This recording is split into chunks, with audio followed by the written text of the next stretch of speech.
Testing.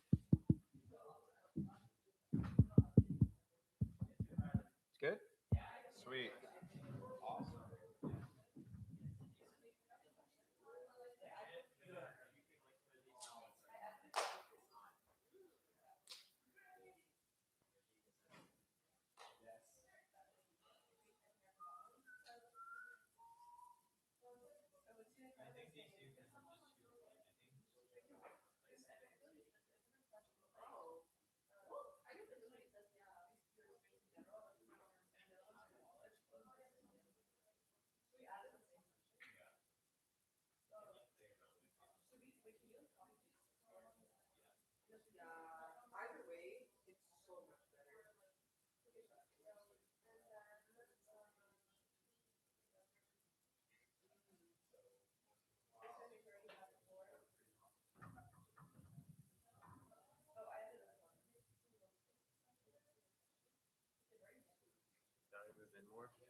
I'll walk back there, not probably let me.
Test, test, test, test.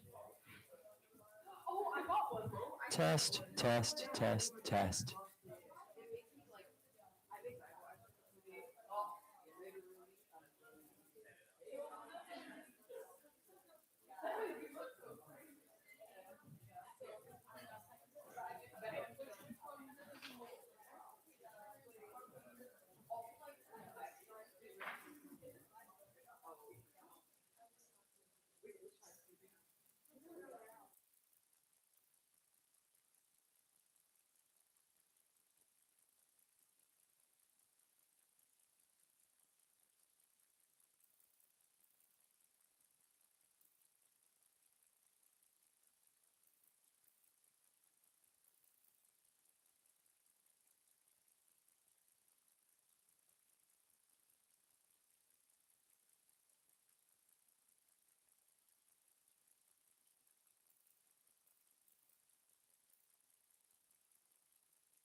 Could we connect Allison's laptop to the TV? Yeah. Where's the laptop? That's the question.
It's just smaller than I thought, but well, we're gonna test their vision.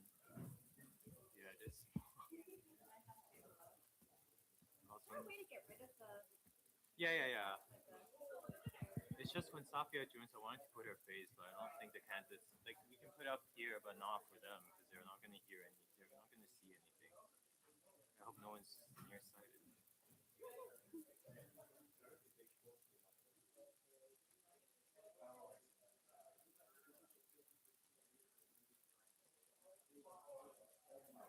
How big's the timer?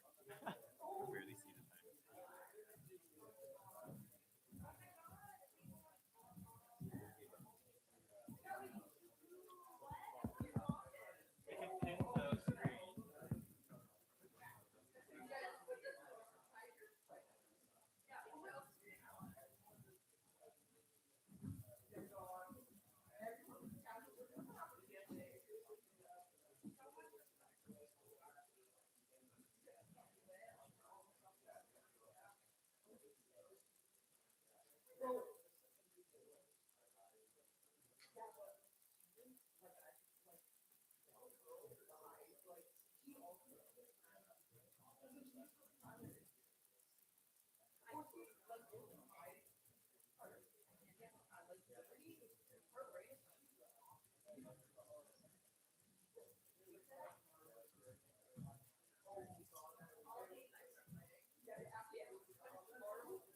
Yeah, yeah, yeah.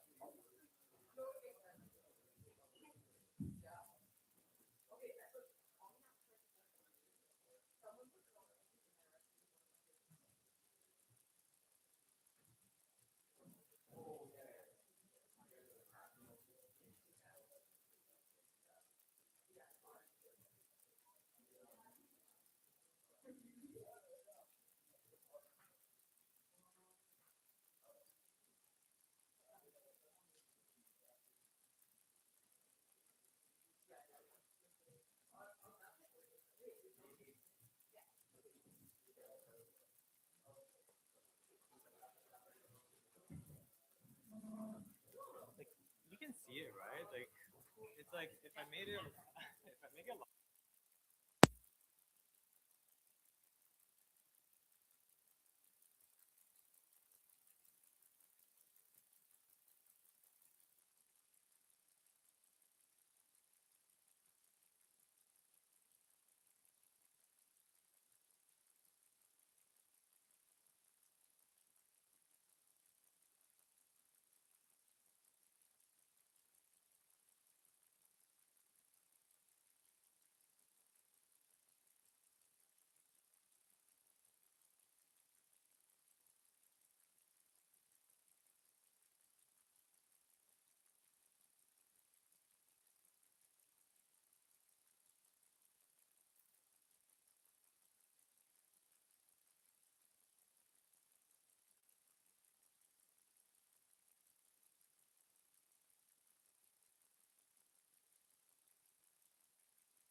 Testing. Testing, testing. Oh, yes, perfect.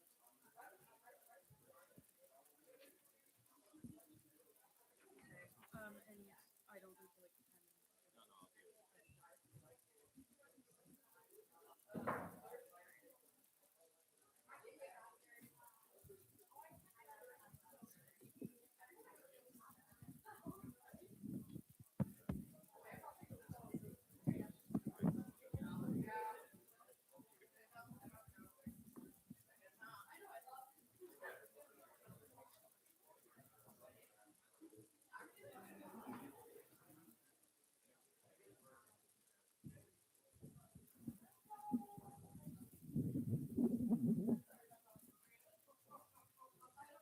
Oh, sorry.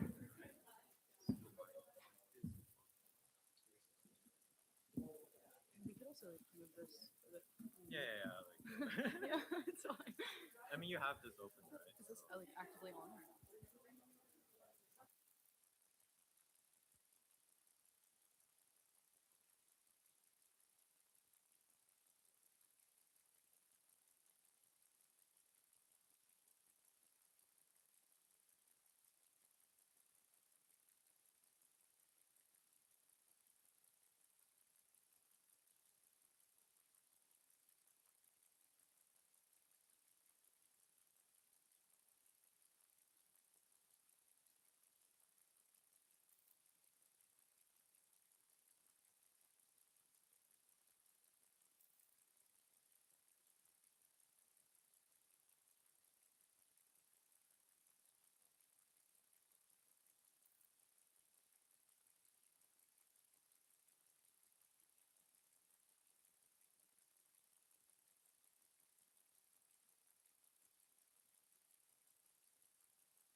Good evening, everyone. I want to thank everyone for coming to the candidates debate for the SSMU executive elections. My name is Mike. I'm the Chief Returning Officer for Elections SMU, and I'll be one of your moderators today.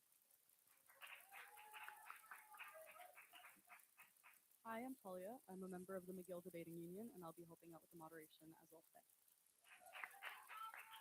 Okay, and we're just going to start off with a land acknowledgement.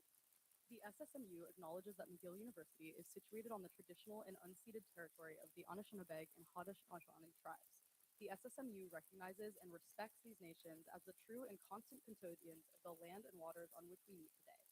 Furthermore, the SSMU commits to and respects the traditional laws and customs of these territories. L'AEM reconnaît que l'Université McGill est située sur le territoire traditionnel et non cédé des nations Anishinaabe et Haudenosaunee. L'AEM reconnaît et respecte ces nations comme les véritables et constants gardiennes des terres et des eaux sur lesquelles nous nous rencontrons aujourd'hui. En outre, l'AEM s'engage à respecter les lois et coutumes traditionnelles de ces territoires. Thank you. So to just go over the ground rules today, for the candidates, please play nice. Also, as the audience, be respectful for each other. In terms of the candidates, no candidate shall speak unless called upon by the moderator and shall not interrupt other candidates. And you must respect the instructions of us. For example, for the open debate session, I ask if you want to speak, please raise your placard or raise your hand and wait for us to call on you instead of talking over each other. Each candidate is responsible for uplifting and communicating their campaign, and they should not be making any negative comments or direct attacks to other candidates. Responses should focus on policy, platform, records, statements said during the debate rather than personal attacks. And also for attendees, I ask you to please remain silent when the candidate has the floor to ensure minimal distractions. There shouldn't be any clapping, any snapping, or anything related to that. Thank you. So the agenda for today, so we'll start with the president, the VP Clubs and Services, external, internal, and ending with university affairs. These are the 5 roles that will be on the ballot, or is on the ballot right now. So to sort of introduce the audience to the format, so every candidate starts with an opening statement, which is a 60-second prepared statement from them. Then we have executive questions, which are 2 questions from the current executive. After that, we go into a discussion session for those where there are more than one candidate present, where they each prepare 1 or 2 questions for their opponent to answer. Then we have an open discussion where candidates can challenge, debate, or refute what was discussed earlier and their respective platforms. Following that, we have the Smoonian question and then audience questions. So if you see the QR code on the bottom right, this will be throughout our slides. If you scan it, there will be a form for you to answer questions.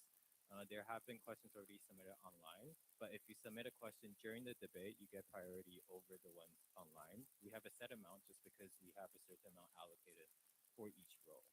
After that, each candidate will deliver a closing statement and conclude the debate, and that is for each role. So just a reminder, here is the form where you can submit the questions. The deputy returning officer will be there to screen questions. In case you get too many questions, they will be selected at random, but you do have the chance to leave your email, and the candidate has the option to respond directly to you. So without further ado, we will start with the presidential debate. I'm just census regrets because of a family emergency. So today we'll only have Laurence as one candidate. Because of that, we do not have the candidate discussion portion nor the open discussion portion due to that.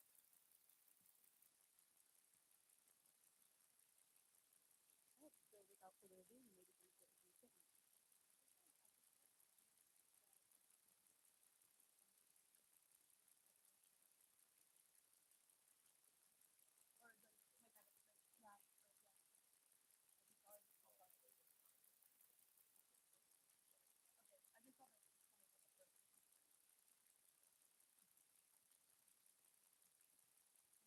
Hi everyone, my name is Laurence and I'm a member of the STEM Coalition.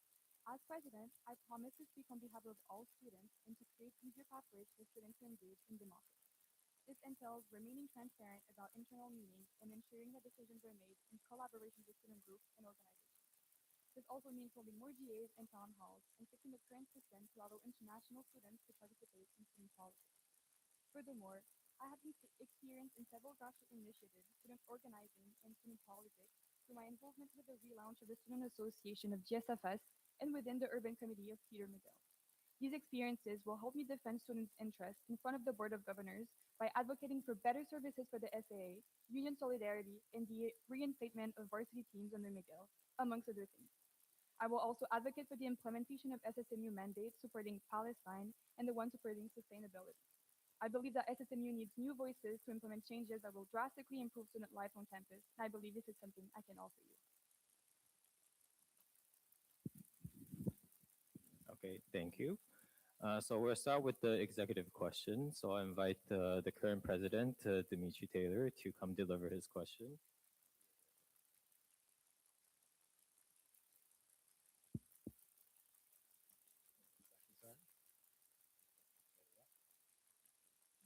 It's on the projector. Oh, perfect. I actually have to look at my phone. Awesome. So as president, you represent a body of roughly over 25,000 students with wildly different priorities and lived experiences. In practice, that means advocating for positions that may conflict with one another or with which you may personally disagree with, all while also being accountable to students. So the question is, how would you approach representing student perspectives for positions that you personally disagree with, or that may even be a minority opinion? Thank you for this question. It's a really good one. As president, I'm not representing my own opinions. I am representing students' interests and student opinions. While I do have my own values, I will strive to work in collaboration with whoever's elected. Obviously, I'm running as a coalition, so if all of my coalition members get elected, that will be super, and then that's why we're creating more solidarity together. But even if not all of my coalition members get elected, I will still prioritize communications and discussions with all members and trying to have um, like friendly debate between everyone and also just prioritize students' interests all the time because this is what I'm here for. Okay, your time is up. You can go on to the next question. All right. This one's a bit of a long one, so you don't have to. You can take some time, I hope.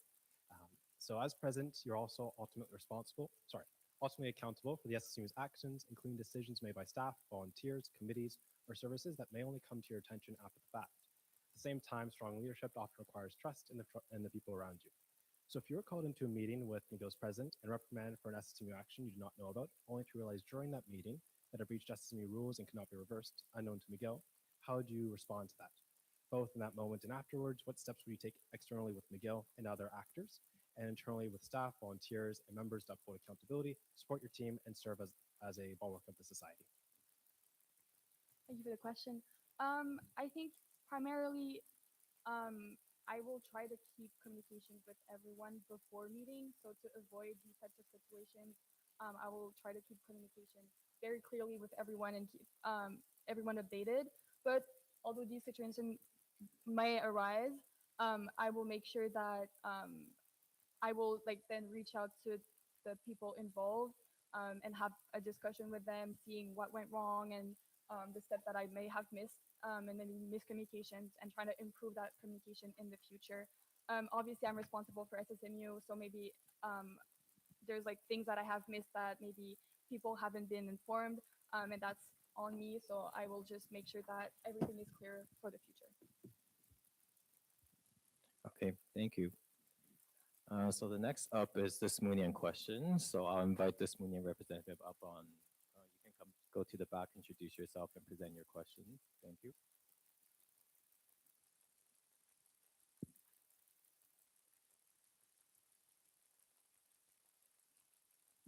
Hi, I'm Alice. I'm the vice president of this union, the labor union that represents the employees. And I have a question for you. Do you commit to restoring Midnight Kitchen as a SMU service and to facilitating the operational and political autonomy Sorry, of could you services? read the submitted questions you have? Do you commit to restoring Midnight Kitchen as a SMU service and to facilitating the operational and political I'm sorry, autonomy of I services? have to stop you here. I because we also want to agreed- note that the reason for abridged questions on the slides is that Allison Glaser, the internal counsel of the SMU, attempted to prevent I'm us from sorry, asking this question. direct attacks are not allowed. So, Laurence, I'll allow you to answer the question on the slide, please. Yes, I will definitely reinstate Midnight Kitchen. This is something that we vouch for, especially we pride us with security, and we hold Midnight Kitchen. We're very aware that what transpired last semester was awful and it wasn't respectful of Midnight Kitchen employees. And so we're going to work with SSMU unions to make sure that nothing happens like that again. And yeah. Okay, thank you. So we'll now move on to the audience questions. As president, how will you ensure effective collaboration with the presidents of the various faculties at McGill to understand and address the needs of their respective undergraduate societies? Well, the obvious answer is just discussion, because I cannot claim that I know everything that they need and everything that needs to be done. So I will ensure that I have conversations with every one of them, and discuss their needs, their interests, what have been, um, what was missing in the past, and what they want me to implement.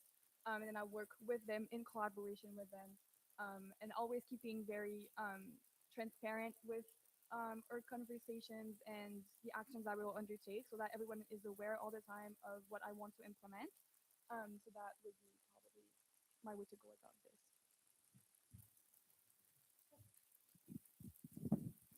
Thank you. The second question is, as president, how will you prevent your personal biases from affecting the way you represent the student body? Um, well, as a GSFS student, I've learned that you can't really dismiss all the biases because they're intrinsic to your to your identity. But one thing I will do to make sure that my biases doesn't impact my decisions is to refer always to the majority and to what students' interests want. For example, for Palestine, there's been a referendum in 2023 where 73% of people endorsed it. And so this is something that I want to implement because it represents the majority of students. This is just one of the actions that I will undertake as president. But this is will apply to the same thing with other decisions. I will have discussion with students and ensure that, and holding more GAs is also a good way to learn the interest of the majority. Sorry, I went over time. Third question is, how will you ensure students' rights to protest university decisions and public stances? This is something that I is really close to my heart. I think that student politics and student democracy, like protesting on campus, is something that is an intrinsic right to students. And there have been a lot of repression on McGill administration. So as president, I have this unique position where I sit on the board of governors, and so I have direct access to the administration. And something that hasn't been done in the past is that past execs didn't really have a connection with student organization on campus, but this is something I can provide. And so I have this direct liaison between student organizing on campus and the McGill administration. So I will use these connections to implement and protect student protests and student organizing. Okay, thank you. Fourth question is, because SSMU experience is so important to this role, how do you feel your experience makes you the most qualified? Can you please tell us about your experience within SSMU and or your background knowledge of SSMU? Although having had a lot of experience within the SSMU, I bring a lot of grassroots initiative experiences within grassroots initiatives in organizing. And I'm also part of, or also have been part of the relaunch of the GSFS Student Association, which has given me a few skills within student politics at McGill. I've also been part of the Urban Committee of Peter McGill, which is a committee in Montreal, and I've talked with like political executives of Montreal trying to pass projects. So this is definitely skills that can be applied as president.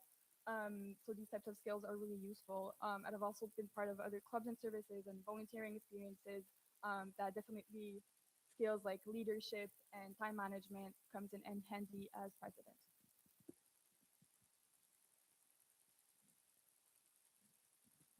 And now we'll be moving on to the closing statement, so you can begin whenever you're ready. Well, first of all, I just want to thank everyone for coming and listening to me talk. This was supposed to be a debate, but here I am standing alone. I hope that through a conversation here today, you have seen my honest passion for defending students' interests and advocating for a better campus life. I believe that students are owed a campus where they can feel safe, respected, and where executives become people in whom they trust. For that reason, I promise to counter university anti-austerity measures, to center transparency by upholding collective decisions over imposing decisions discussed internally, and to decentralize democracies by holding more GAs.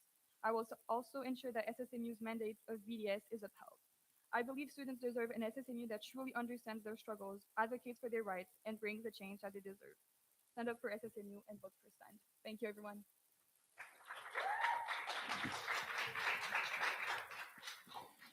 Thank you. That brings the end to our president debate. So since we're ahead schedule, we can take 5. We'll resume at 6:25 for the VP clubs and services. And can the people for the debate please meet Leela at the side to grab your name tag and be set up here. And we'll be back at 6:25. Thank you. Thank you, Laurence.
Hello.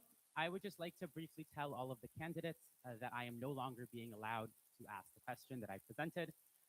Thank you. Just to clarify, it's because all the representatives are supposed to pre-submit questions and they're meant to present the questions the same way as they pre-submitted it.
That's what I was trying to figure That's out. why. I That's think why so. That's why I sat here. I think so. I can't see that well. I think so. I'm trying to create some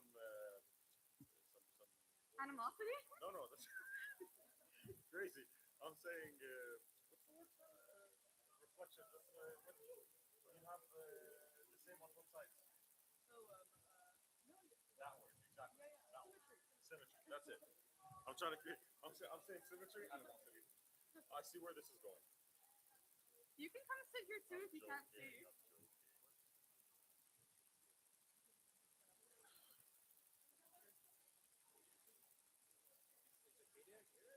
joking. I think he didn't realize that it's starting earlier because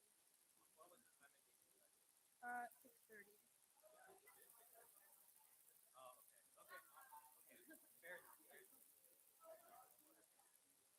I can do some stand up. I think let's put it there. Yeah.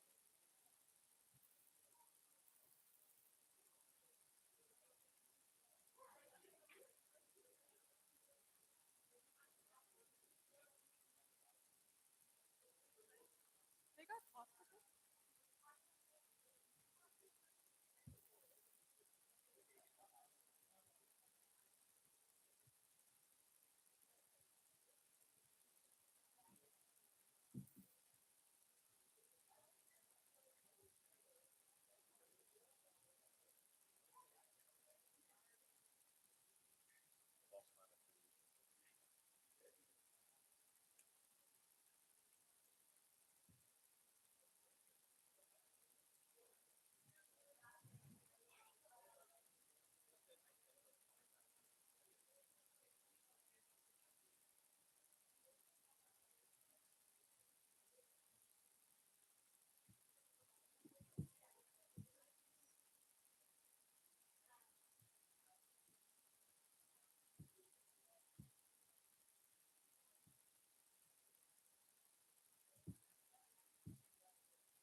Wait, it's like another minute. Right? Yeah, I mean, the time we get was 6:30. What's your prescription for your glasses? Way too much. Yeah. Like 3.25. Yeah, I think Oh, I have awesome. astigmatism, so Okay, it's yeah. less so. It's not Yeah, yeah. nearsightedness or farsightedness. My eyes will cross. It's a fun one. Mine's like -5. He was here. Whoa. He was here. It's distance is yeah. Oh. But I need to No, update like them. I can see without them. I just need to Yeah.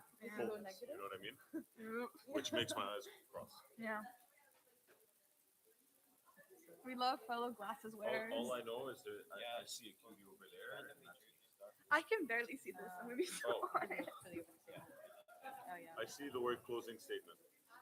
Okay. So that works. Okay, that's good. That's Yeah, good. but nobody should say something. Worst case, I'm just turn. Yeah, Right, true. Yeah, they're yeah. And also when I saw she was locking up their computer, so Okay, anything you feel like you need to adjust on the first one? Okay, I just forgot the time every time. I guess also the open discussion will flow. But I can't imagine it would be I think people are productive. yeah.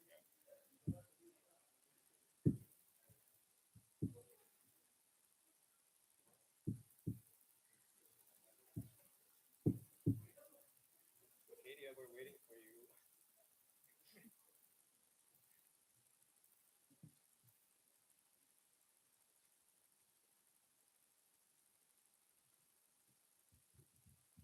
So the screen is over there, so it depends if you can see that far.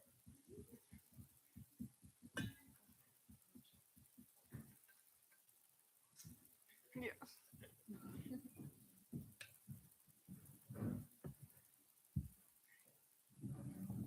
I also couldn't see that far.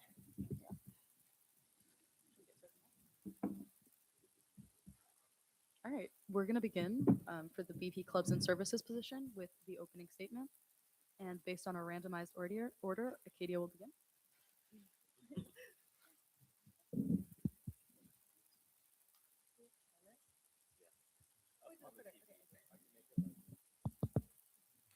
Hello, everyone. My name is Acadia.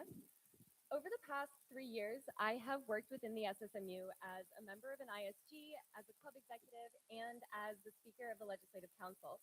I have been surrounded by SMU processes and regulations, and I've seen the same issue over and over again from every angle. Student groups are doing incredible work, but the systems that are meant to support them are often too slow, prohibited, or overloaded. I am focused on fixing those systems. That means making funding more accessible and early so that club execs aren't paying out of pocket.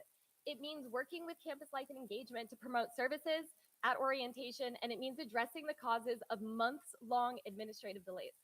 The goal is simple: to implement actionable reforms developed over years of experience to make SMU a mechanism for student groups to achieve their goals, not something they have to fight. Thank you. Okay, thank you. Next up is Kareem. Hi, my name's Kareem. Over the last couple of years, I've been a part of services, I've led clubs, I've done everything within all of them, and SMU needs work. We need to make it work for us. Clubs and services are the backbone of campus life, and it can't help us if it's lacking. There are a lot of difficult processes. There's a lot of red tape that we need to get rid of, and we need to help us help you make everything better. So that's it. Thank you. With that, Mars, you can begin your opening statement. Okay. Hi, my name is Mars Gagocic, and I'm running to be your next VP Clubs and Services. A bit about my background is I'm a working student. Outside my role as the communications coordinator for the GSFSSA, I work as it's a long title, I know. I work as a cafe manager, so I understand what it means to balance both tuition and school life. I'm active in community work. I've helped circulate open letters against anti-surveillance on campus, been on the picket line, and I've organized workshops. I'm running on 4 key priorities. First, addressing the growing food insecurity on campus by reinstating Midnight Kitchen. Second, advocating for a comprehensive audit of underutilized spaces on campus. Third, taking a firm stance against Bill 9 and advocating for expanded prayer spaces. Lastly, working to deinstitutionalize mental health on campus, as many mental health supports have been sidelined, especially following the disbandment of the service committees this year. That's why I'm running as a student first campaign, providing resources, creating more spaces, and being available to students in person, online, in office, and never locking the students outside the SSMU again.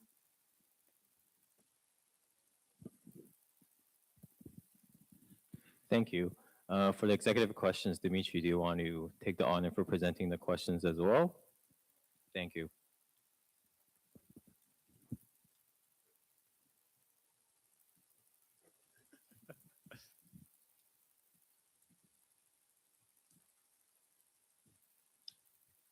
All right. Sorry. The SSMU is taking on responsibility for additional athletic clubs, which often have distinct needs, whether that be facility access, safety and risk management, equipment storage, travel and competitive costs, and consistent administrative support. How would you support these athletic clubs as they transition under the SSMU? What specific supports would you prioritize, and how would you ensure that they aren't left behind compared to other clubs and services?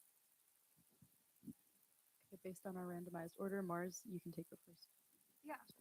Firstly, I want to say I don't think the SSMU should be covering for McGill under the stance of bringing sports under the SSMU. While I'm here to support them and speak with the athletics themselves, I think it's McGill's responsibility to be paying for the athletics. I do not think it should be SSMU's responsibility to basically cover for them.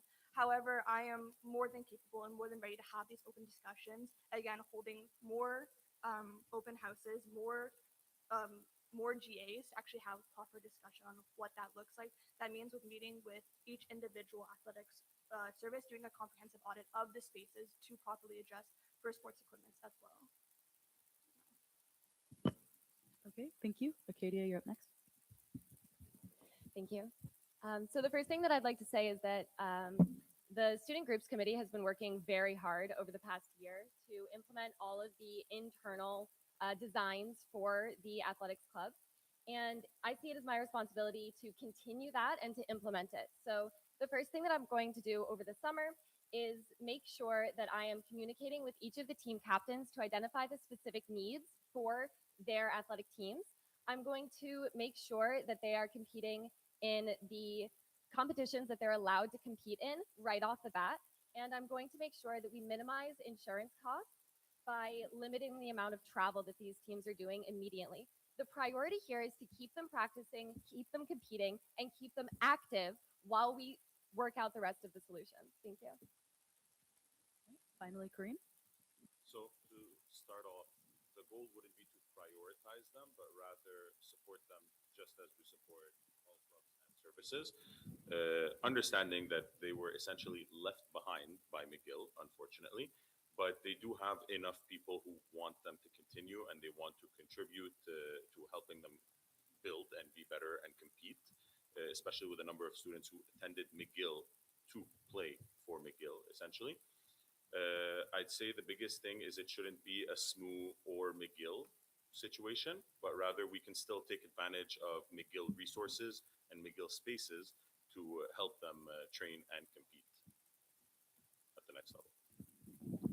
Okay, with that, we'll move on to the second executive question. Right. This one's a bit of a long one as well. So the Vice President Clubs and Services role is immensely administrative, dealing with a host of logistical or bureaucratic issues. Student groups often face high turnover, and SSMU processes, funding, reimbursements, and approvals can feel slow or unclear, especially for smaller groups. How do you make SSMU support more consistent and accessible processes, should be there, and name 2 to 3 concrete process changes that you'd implement and how you'd measure whether they've improved for the experience for those groups? Kareem, you're up first. So one of my answers to this is actually part of my platform, which is we need a new position. Because of the high turnover of the execs as part of SMU, a lot of things get left behind. A lot of plans should be implemented that get forgotten every year. I want to propose a role, the Students Group Administrative Coordinator, one who would work closely with the future Clubs and Services VP to help give all clubs and services a more focused support for all of them, equity-based rather than equally, because a lot of clubs have been around for a while. They have an idea as to how things should be or how things are, and they get to grow and continue. The newer clubs get left behind. They get lost. They don't know what to do. They don't know how Sorry, to your time is up. submit check backs. But you're welcome. Okay, next up, we'll hear from Acadia. Thank you. So the first thing that I'm going to do is recognize that a lot of these delays are happening in the accounting department. So it takes a very long time for our accounting department to go through all of the applications and the requests and the transactions for 250 plus clubs, the services, the ISGs, and the operational budget. So the first thing I'm going to do is hire a clubs accountant and a services accountant in order to specify exactly the club's accounting measures and the services accounting measures. The next thing I'm going to do is give services their own bank accounts, the way the clubs have their own bank accounts. That way they have a little bit more agency and they don't have to be pulling out of our operational budget consistently. And the last thing I'm going to do is have all of the sponsorships for clubs deposited directly into their account. That way they're not waiting on accounting to approve everything in order to get those. Okay, your time is up. Thank you. Finally, Mars, you have the floor. Yeah, thank you so much. I as well agree that we do need to hire more internal work on the basis that there is miscommunication within the SSMU. And it's been quite clear, having spoken to groups already, for example, the eating disorder clinic, having reached out to the SSMU, wanting to receive their payment essentially, and it basically taking 1 year for that payment to come and basically barring groups from having this external support. Not only that, but Stan is working as a coalition. That's why they're running together, due to the fact that there is some logistical issues, and that again comes from hiring different people, and also not forcing students have to pay out of their own pocket and to potentially get reimbursement afterwards, rather creating more access to the credit cards and a higher budget than $500. Okay, thank you. Okay, so the next part is the candidate discussion, since we haven't had this yet. So basically, there will be a random order, and you will be the person to read the questions. As a reminder, please read the same question as you submitted, otherwise the moderator will be reading your question. So there are 2 candidates who submitted questions, so we'll start with Mars and then Acadia. Any questions? Yes. Okay. Oh, okay. So over the past years, it's evident that McGill has implemented many austerity measures. A student union is not merely a service provider, but a collective political body that represents and advocates for students' material conditions. Beyond proposal to bring varsity teams under the SSMU, how should we meaningfully address the growing crisis of food insecurity on campus, particularly in the context of ongoing institutional austerity? Okay, so I'll start with Acadia. You have 30 seconds. Yeah, so over the past year, we have actually been working on creating a replacement platform for the Midnight Kitchen service, and that's a food court that's going to provide a wealth of meals to students in a lot of dietary restrictions. And so the first thing that I would do in relation to that is connecting some of our food related clubs, like the Good Food Box, and like making sure that those services or those clubs are coordinated with each other, and then also collaborating with the VP External, who is actually managing the SMU Food Bank in order to make sure Okay, that your time is everybody up. isn't overlapping in what they're doing. Okay, thank you. We'll have Kareem, 30 seconds. So I can't speak for what has happened because I'm not part of SMU, but I can speak on what I would like to see happen, which is one, I'd like to continue building on the program that's currently happening every day. So now every day, a lot of students have access to food that is, well, meets all dietary restrictions most of the time, with some exceptions, of course. The plan would be to make it happen all the time so that everybody has access to food, but also strengthen the collaboration with other groups such as Snack, who help offer food to students. Okay, thank you. So we'll have the next question presented by Acadia. Imagine if this is like really close to that question. So sorry about that. Um, so the VP Clubs and Services position is highly administrative and oversees several committees to handle portfolio affairs. From your perspective, which of these committees currently manages the biggest administrative challenge, and what structural change would you implement to address it? Okay, so we start with Kareem, 30 seconds on the clock. I can't speak for which committee exactly because, again, I haven't worked with them. But going back to the original question that Dimitri had asked, is this position has a lot of administrative work that needs to be taken care of with the proposed role that I want to implement, hopefully. And this is directly to help the clubs and services actually grow and continue and get better and do what they're supposed to so they can actually help the community instead of just face red tape every time. Okay, thank you. Mars, you have 30 seconds on the Yeah. clock. Thank you. Understanding that's a very similar question. I want to address the idea of the biggest administrative challenge, specifically in the role of VP Clubs and Services, and that is the entire process of receiving money afterwards. That's why I believe that not only do we have to have a supportive team, work as a collective body, hire external people, and actually give them affordable wages, and that means going back to the basic processes like granting check requests, working with room bookings, adding administrative support, and making sure that these things are not only transparent, but Yeah. available. Your time is up. Thank you.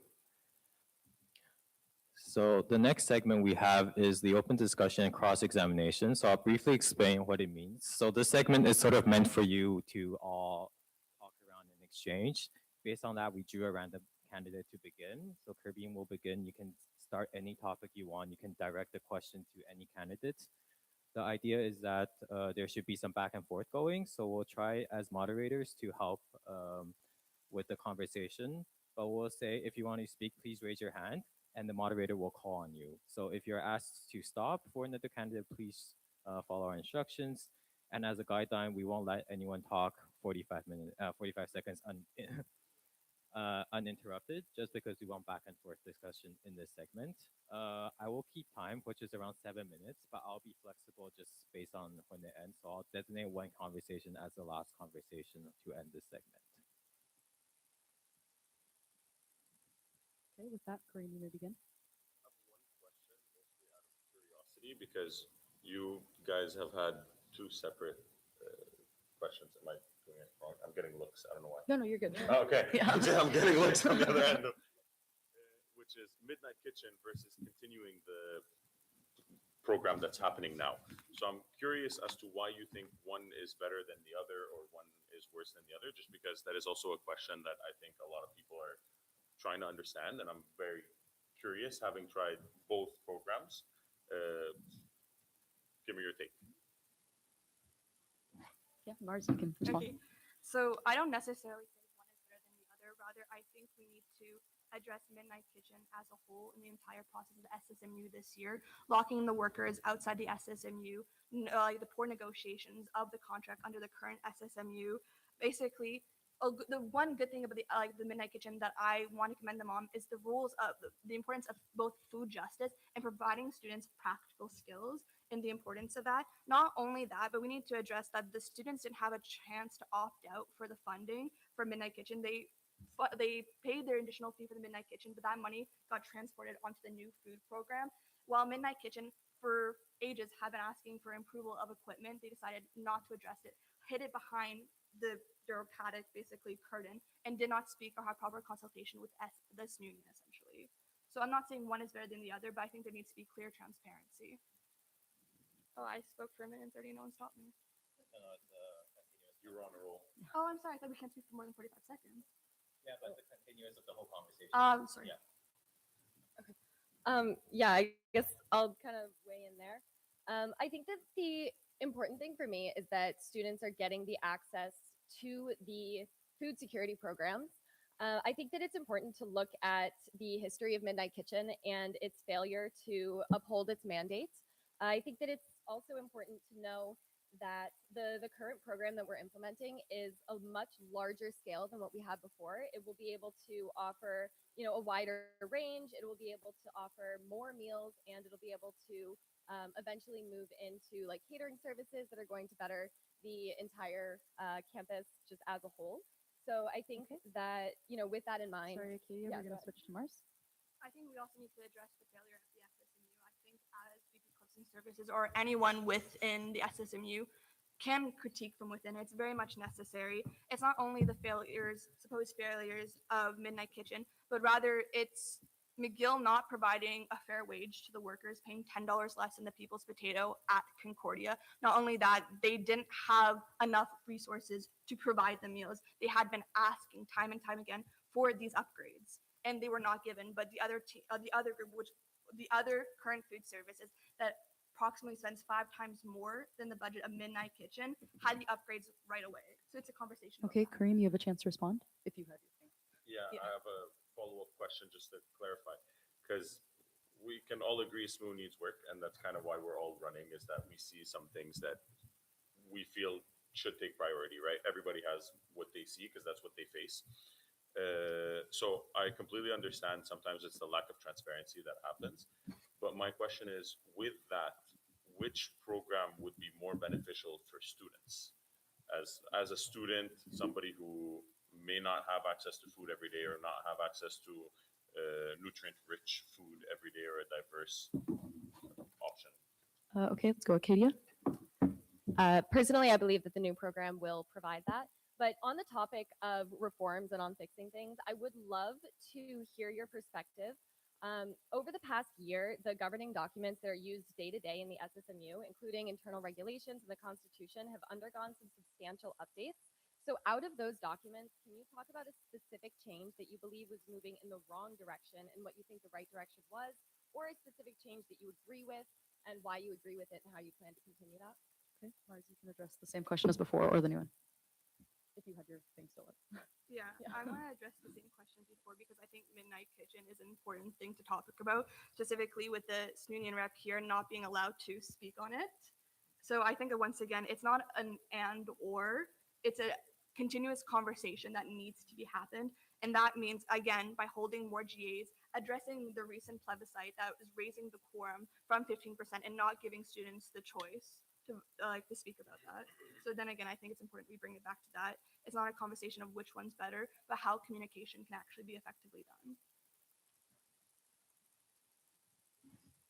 Go ahead. Yeah, so kind of like to just on your point about, different people being able to speak. One of the reforms that was made was a significant reform to the Legislative Council that allows the general membership to participate in more of the conversations. So anything that doesn't require like moving a motion, the general population is like the general membership is now allowed to go and engage in those debates, read the motions, and contribute to those discussions. So I would kind of like to circle back to that question about internal reform and ask the both of you what specific reforms you think over the past year we're moving in the right direction or the wrong direction, and what reforms you would like to make, how you'd like to continue that. Yeah, Kareem, go ahead. I can't speak for an exact reform because, again, not part of SMU. I have seen a lot of the bylaws and regulations have been updated this year, just even with the elections. Uh, I'd say the biggest one is just how students are represented.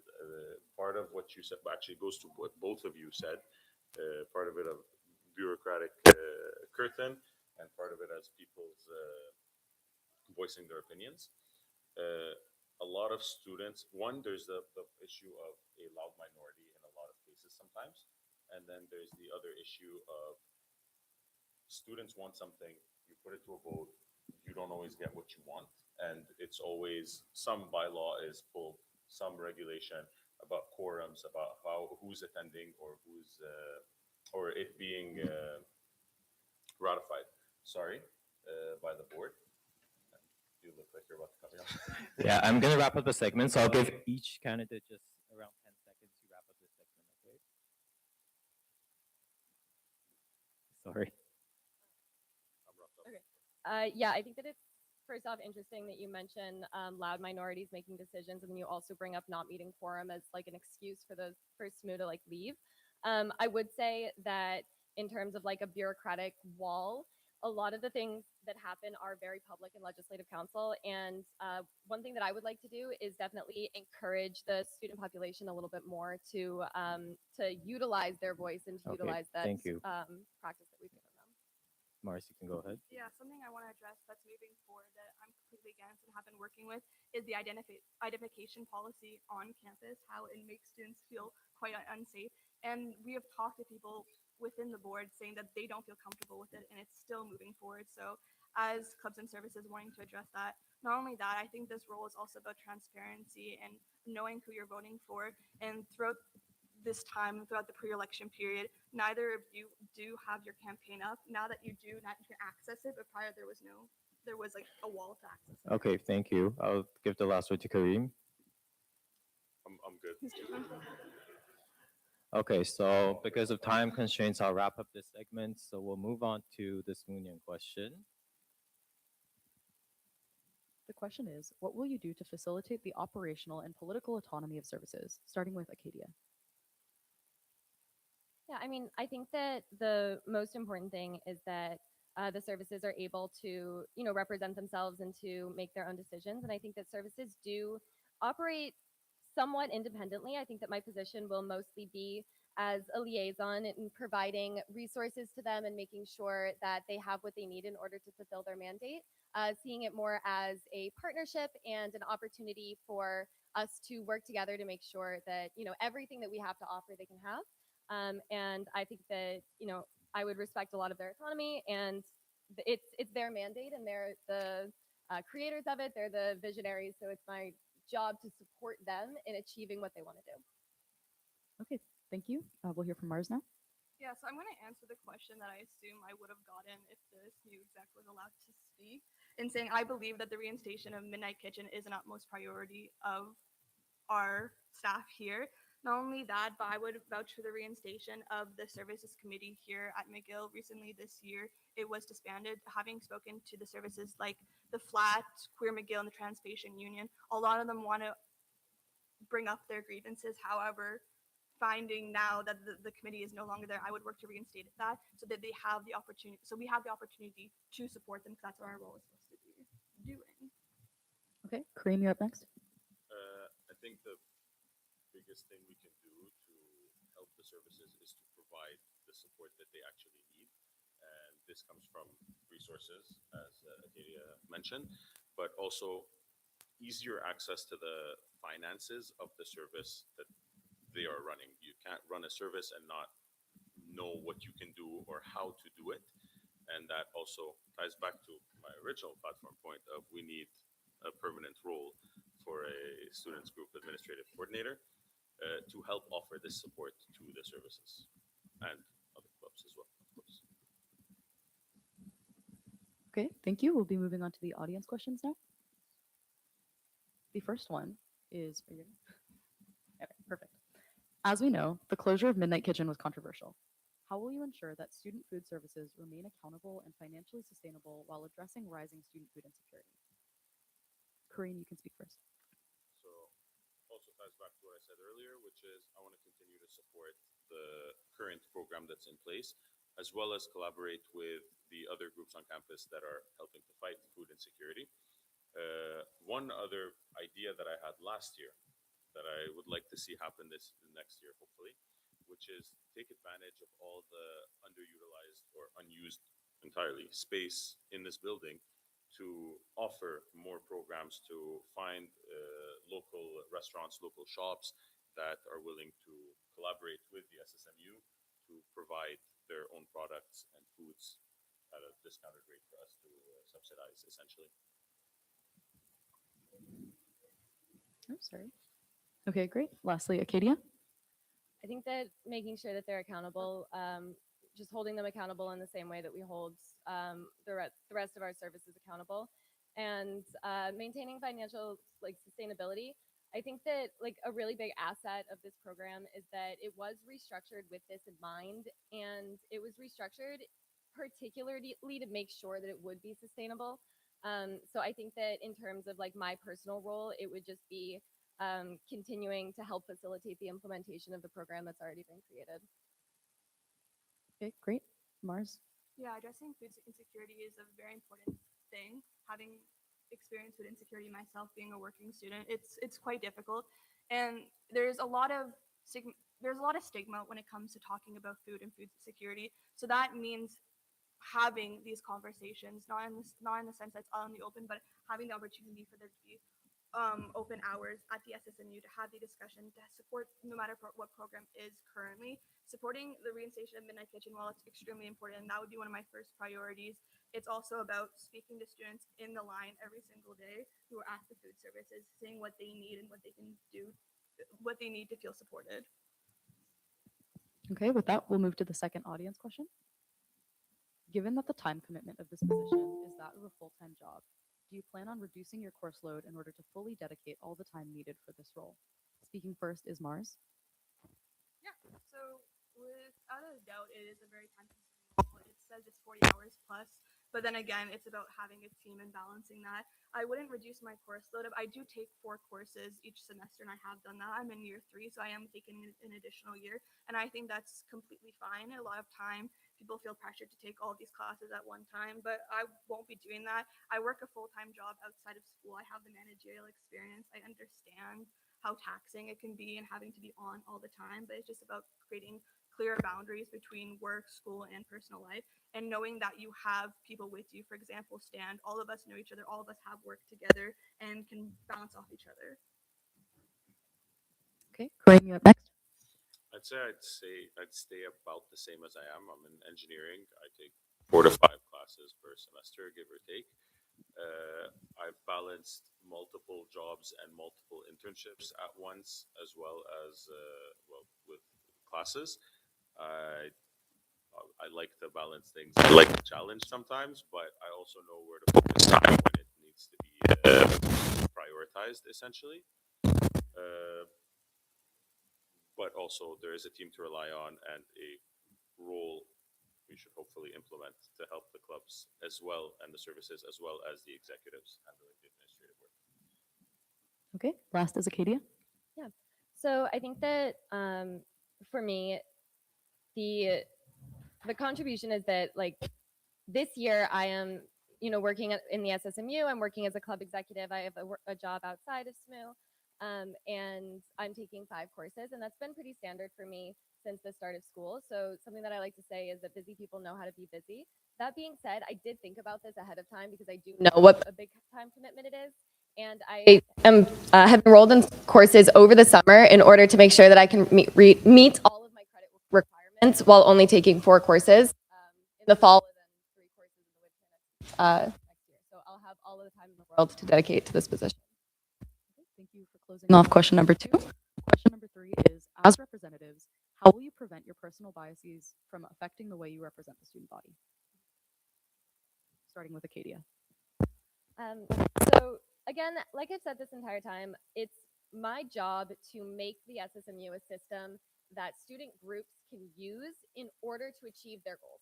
It is not my responsibility to choose what those goals are. And so, yeah, my position on this is just that my personal biases aren't really going to affect the way that I reform the internal structures in the SSMU because I don't see how they can. And then on top of that, it would just be making sure that, you know, I'm giving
Not just me having these decisions, it's everyone there. Again, once again, saying that we need more GAs, more town halls, more conversations.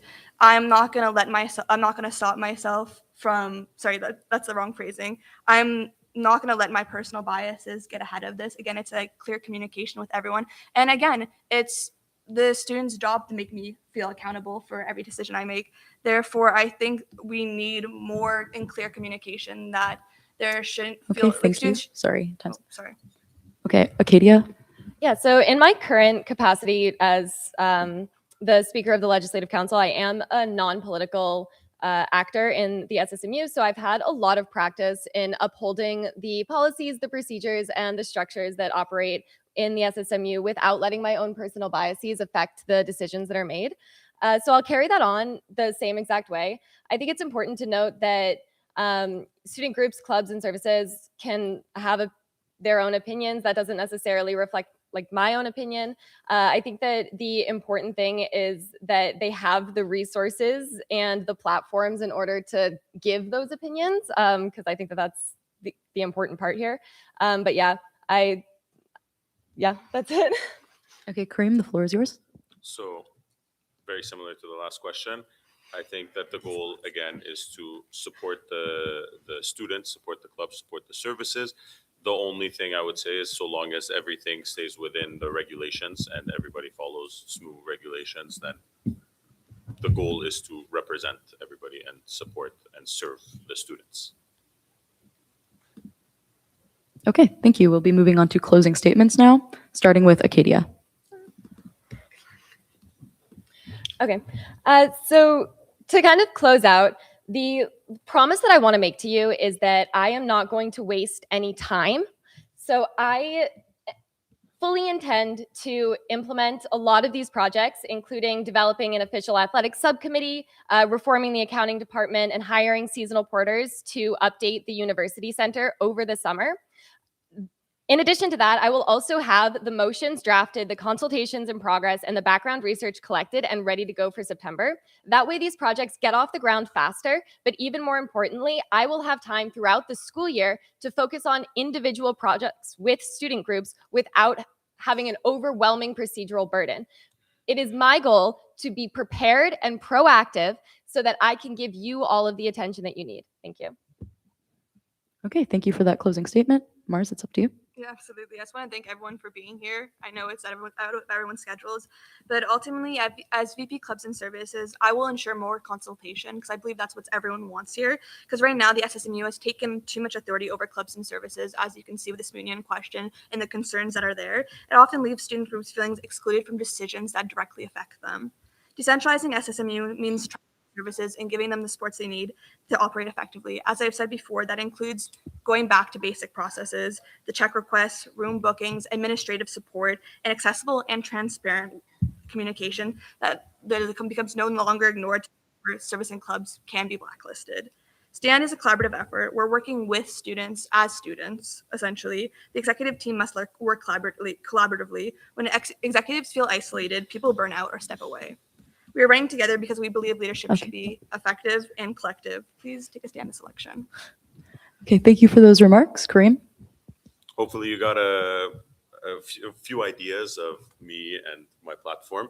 If you want any more ideas, you can always come find me anywhere. I'm hard to miss. Ask me any questions. But I'd tie it back to clubs and services are where students, they find community, they find meaningful events and turn ideas into something real. Right now, too many student leaders are forced to spend their time navigating confusing systems instead of actually building that community. I want to change that. My focus is on making clubs easier to run through clearer processes, better communication, and stronger administrative support, like I said. I also want to create more opportunities for collaboration between groups and the actual SSMU, where we work together and not against each other. Students should not have to fight bureaucracy just to create community. I'm running to make SMU more useful, more responsive, and more supportive of the people who make student life happen. Thank you. Thank you, everybody.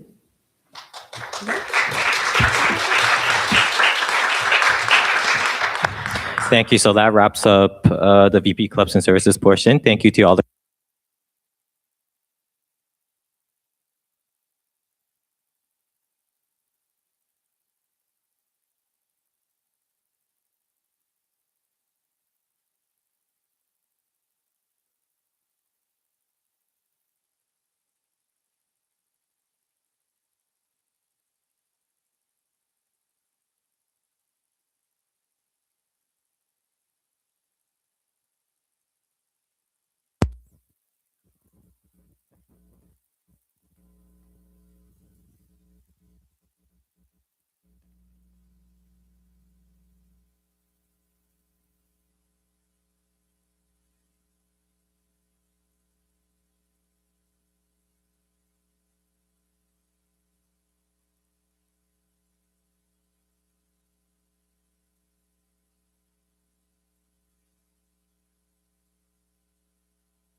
I'm muted.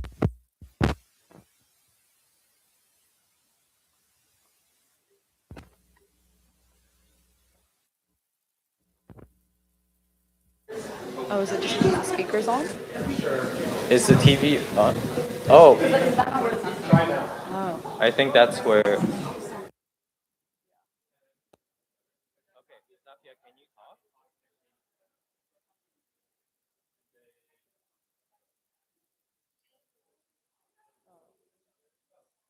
Can you speak? Does it not project to? Wait, let me change it.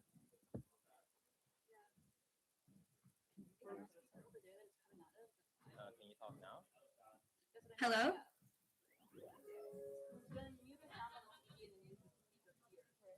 Yeah, can you repeat again? Hello? Yeah, you can hear. You can hear me properly? Yeah, I can hear you. Okay.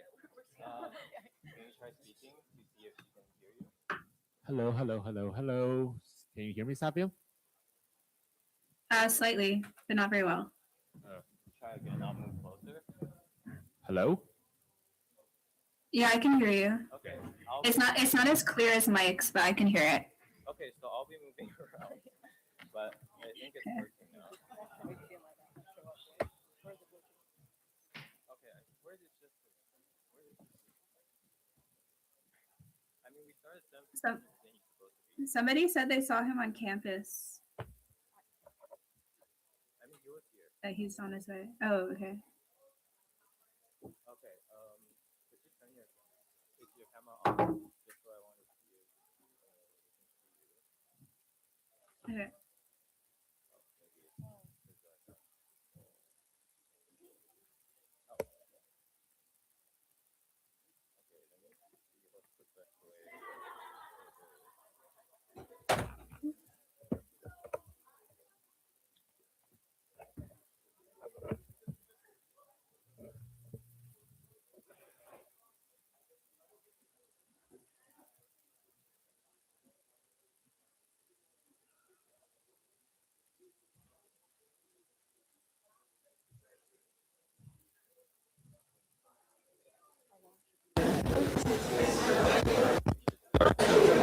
Just because I'm setting up, it's just I'm trying to figure out how to do like split screens.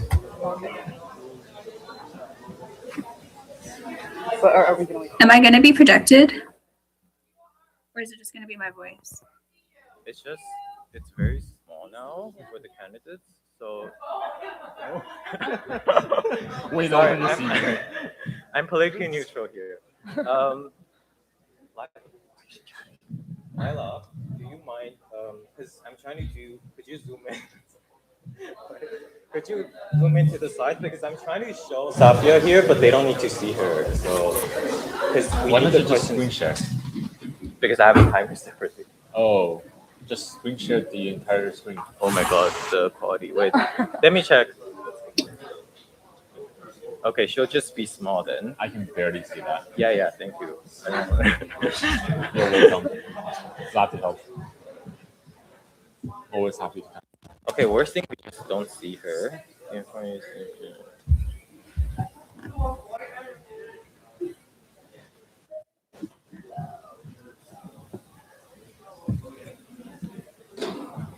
I forgot where the small screen is.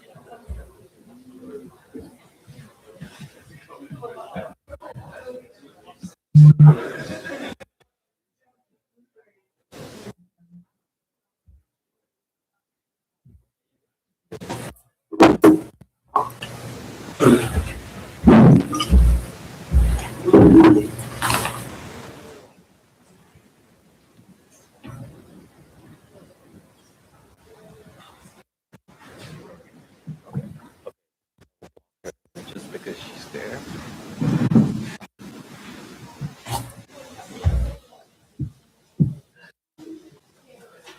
What was? You can still hear me fine, right?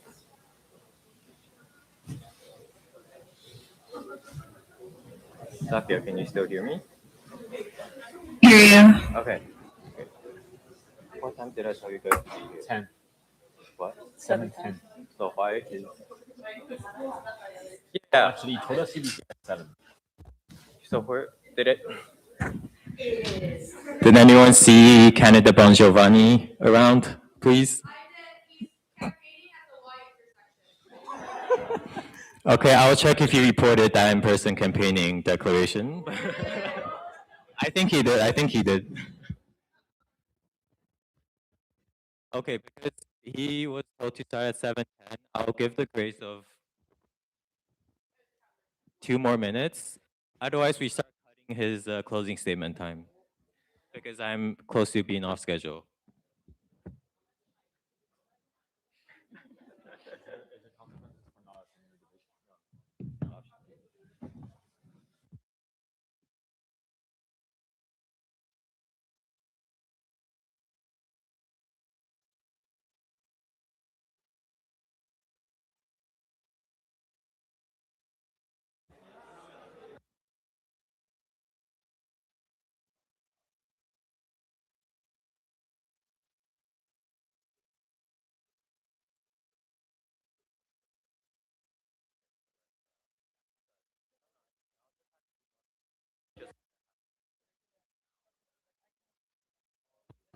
So, I guess it'll be easier.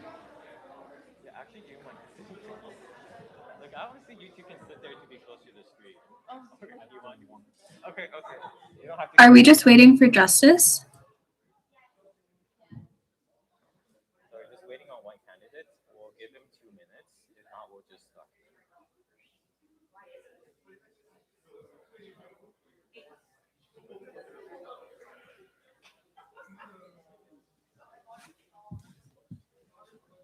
Also, I'll just be moving around with my computer. So if you cannot hear properly, just raise your hand and I'll try to be closer to the person.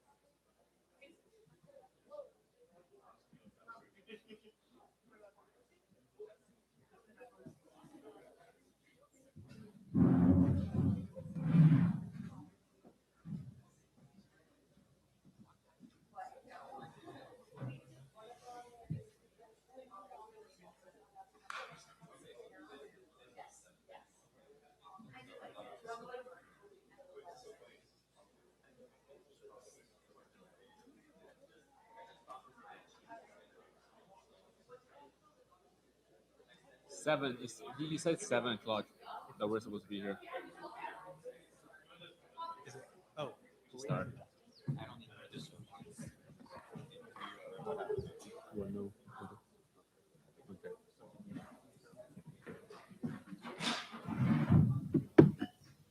Yes, 2 minutes. No, I just speak in the microphone.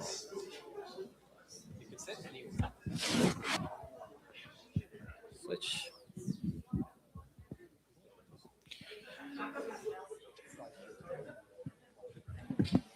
Okay, we'll be starting in 30 seconds, even though we're missing a candidate. If the candidate comes, he'll simply join where the current segment is, just so we don't go off schedule. Okay, Safia will be starting soon.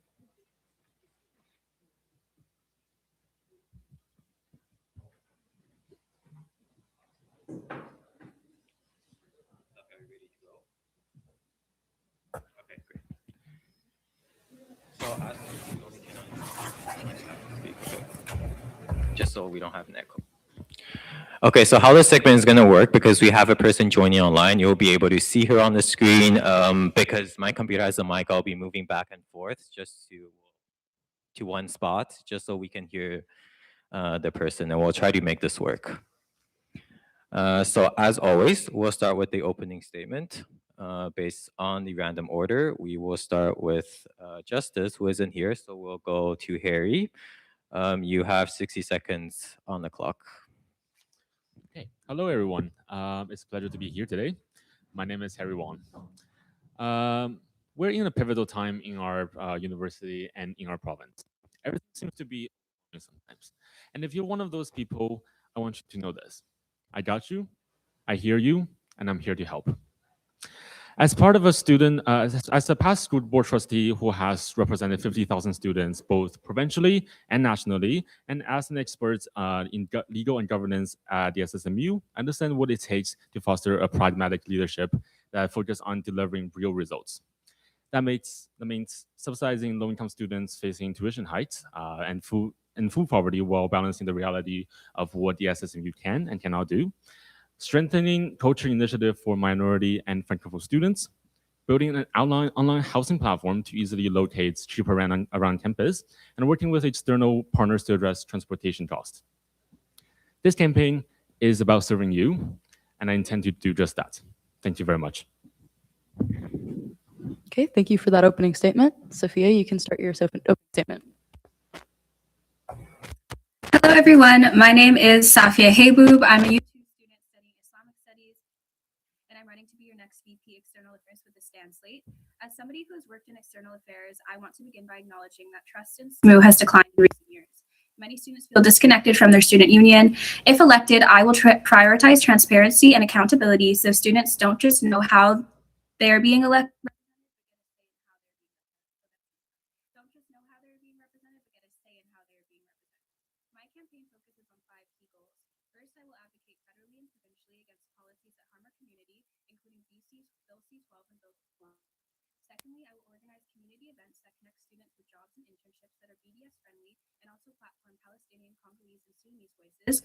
Third, I will improve representation for Arab and Muslim students by creating an Arab student affairs position and extending prayer groups on campus. Fourth, I will work with the Mohawk mothers to bring to construction on burial grounds at the Royal Vic. And finally, I will push McGill to cut financial ties with RBC.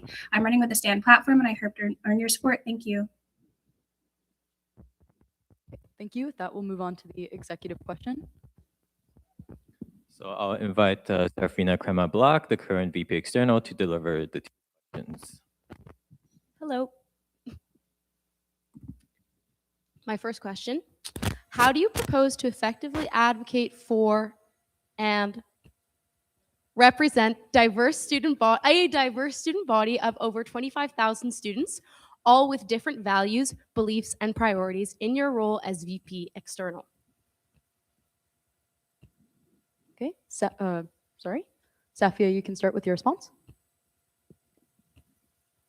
I've worked in external affairs for the past year, so I think I've gotten a good idea at how the external affairs role works. And I've worked with multiple different community organizations that represent the diverse student body. I think that the student body has shown how they feel multiple times through general assemblies and through different policies that have come through, and I hope to represent us through that. I am looking forward to putting through multiple different types of campaigns, and also I want to do actual answers from the student body themselves, and I want to talk with people. I think that that's something that hasn't happened in a while, is that we're just going based on what we know and on the different councils, but I want to actually get in touch with the students themselves. That's the end. Thank you. Okay, great. We'll move on to the second executive question now. Do I not get it? Oh, so that's a really great question. As somebody who has represented over 50,000 students, I know that everybody has a different belief, has different background, have different knowledge about how the SSMU about should be taking their directions. And I think this role should be more of megaphone to what the students want. The role is here to serve students, and that means all of the students. We're just the idea of a public office is to serve all of these students. So I think, in my opinions, it shouldn't really matter that there's different groups of people. We are here to support all of you all the time. Sorry, Harry, I got ahead of myself. Now we'll move on to the second executive question. How do you propose to work with McGill administration and varying levels of government to achieve your goals? Answer. So it is, working with federal and provincial government as well as the administration, it's very complicated because there's so many level of intricacy and governance styles that goes, especially within corporate government, that we need to consider. But I think the idea is that we need to, when on issues where it affects students, whether it is negatively or positively, we have to take a clear stance on how these things and issues affects our students, and we need to have a very clear stance when dealing with the government, because it's serving to the best interest of students. I think that's my way of approaching it. Thank you for those remarks. Safia, you have the floor.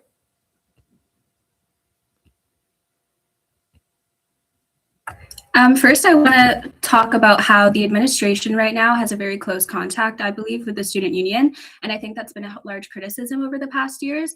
As an exec, my stance is that I'm here to represent the students and not the administration. I think this has been an issue, especially with the policy against genocide in Palestine.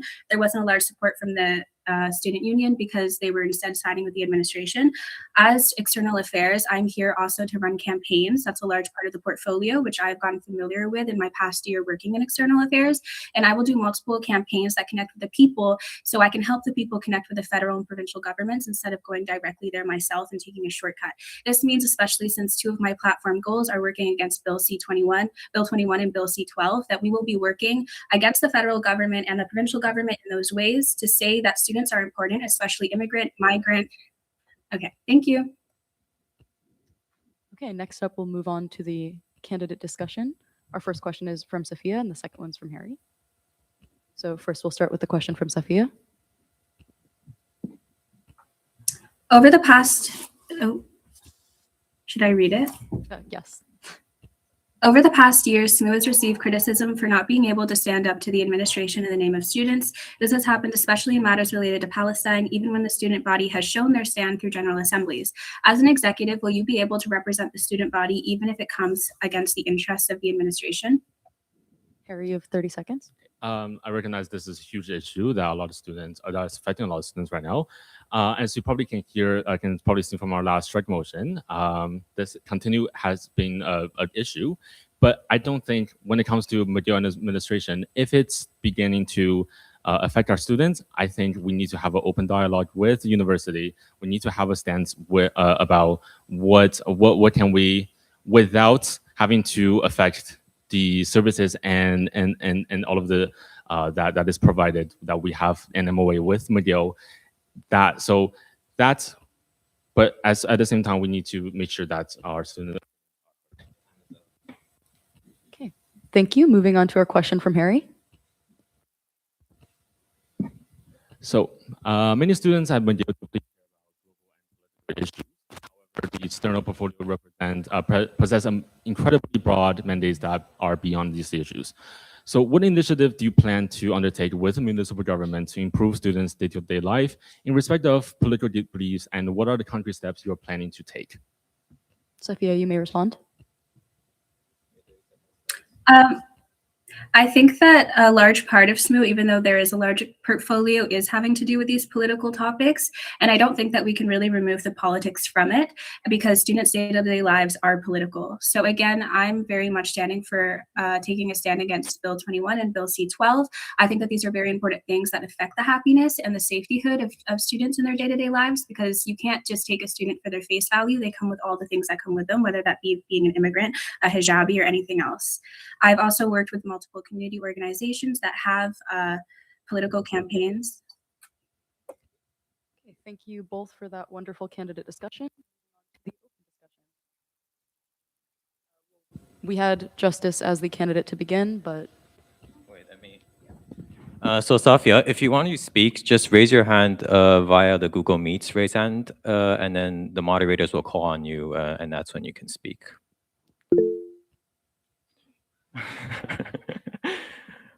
Okay. I'll give preference to the person who raised their hand first in person. So I'll let Harry start, and then the moderators will cut you off if necessary. So I would like to give Safia a little bit more time on that question that I just asked, because yes, Bill 21 and Bill C12 is a very, very important issue that we have to address, but that is within the provincial level and federal level. I guess my question is, what plan do you have in terms with the municipalities? Because as you know, the McGill the SSMU is in Montreal, and it is very important that we are working with the municipal government. So what is your plan on that? I think that my plan on that is, first of all, I think a lot of students aren't really engaged in politics on the municipal level. So first of all, I would like to get students to be more intrinsically aligned with that and to have a larger knowledge. And then once the students are on that base, I would like to know what the students care for. I don't want to come in here with my own ideas fully. I want to know what is important to students and what is affecting their day-to-day lives. So I think that that would be more of a subject that I would want to ask the students about directly.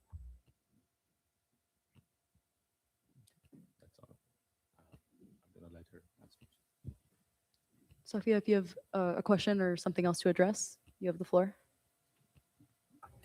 So, Harriet, you say you want to mobilize against the tuition hikes. Could you explain which hikes you were referring to, given that none have yet been announced and that the cap on tuition hikes does not expire until halfway through your hypothetical term as VP External Affairs? Could you add any specific names, dates, or evidentiary basis for claiming that do you have any examples of efforts successfully impacting policy without student mobilization efforts such as strikes? And do you support student rights to strike? And what is your definition of mobilization beyond different types of connections? So I'm going to answer that question in two parts. A is regarding, well, you mentioned tuition hikes. In my platform, I have said that I recognize that the tuition hike is a very challenging question for students.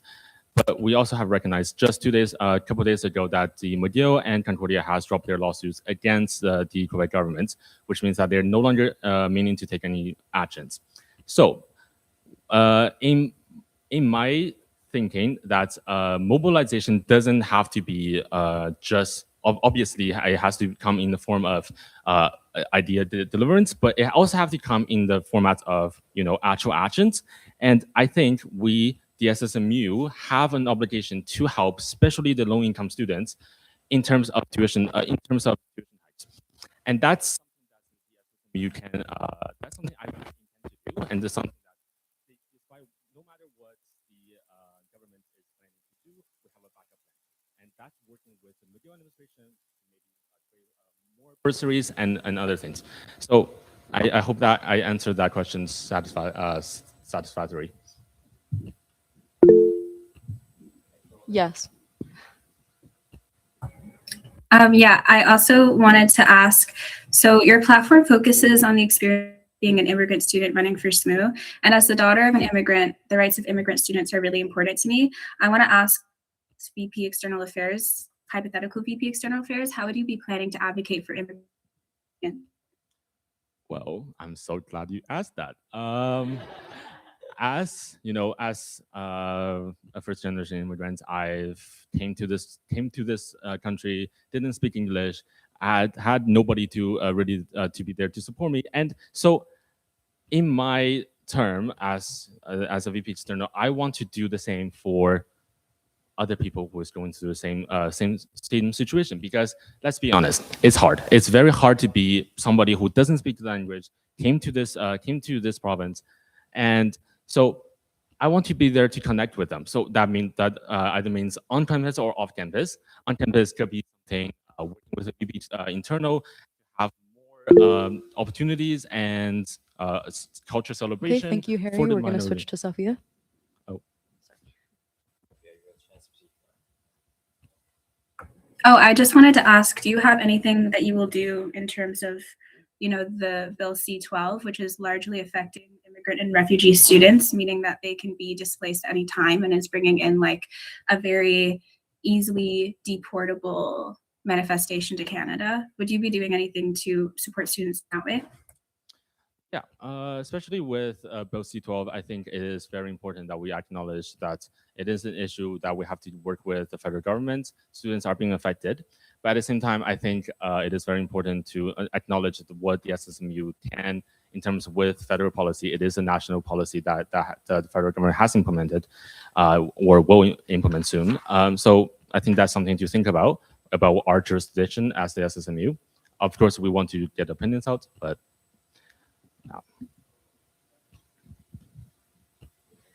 oh, okay. So I can just ask questions. Okay. Right. So, Savia, I want to ask you a question based on your platform.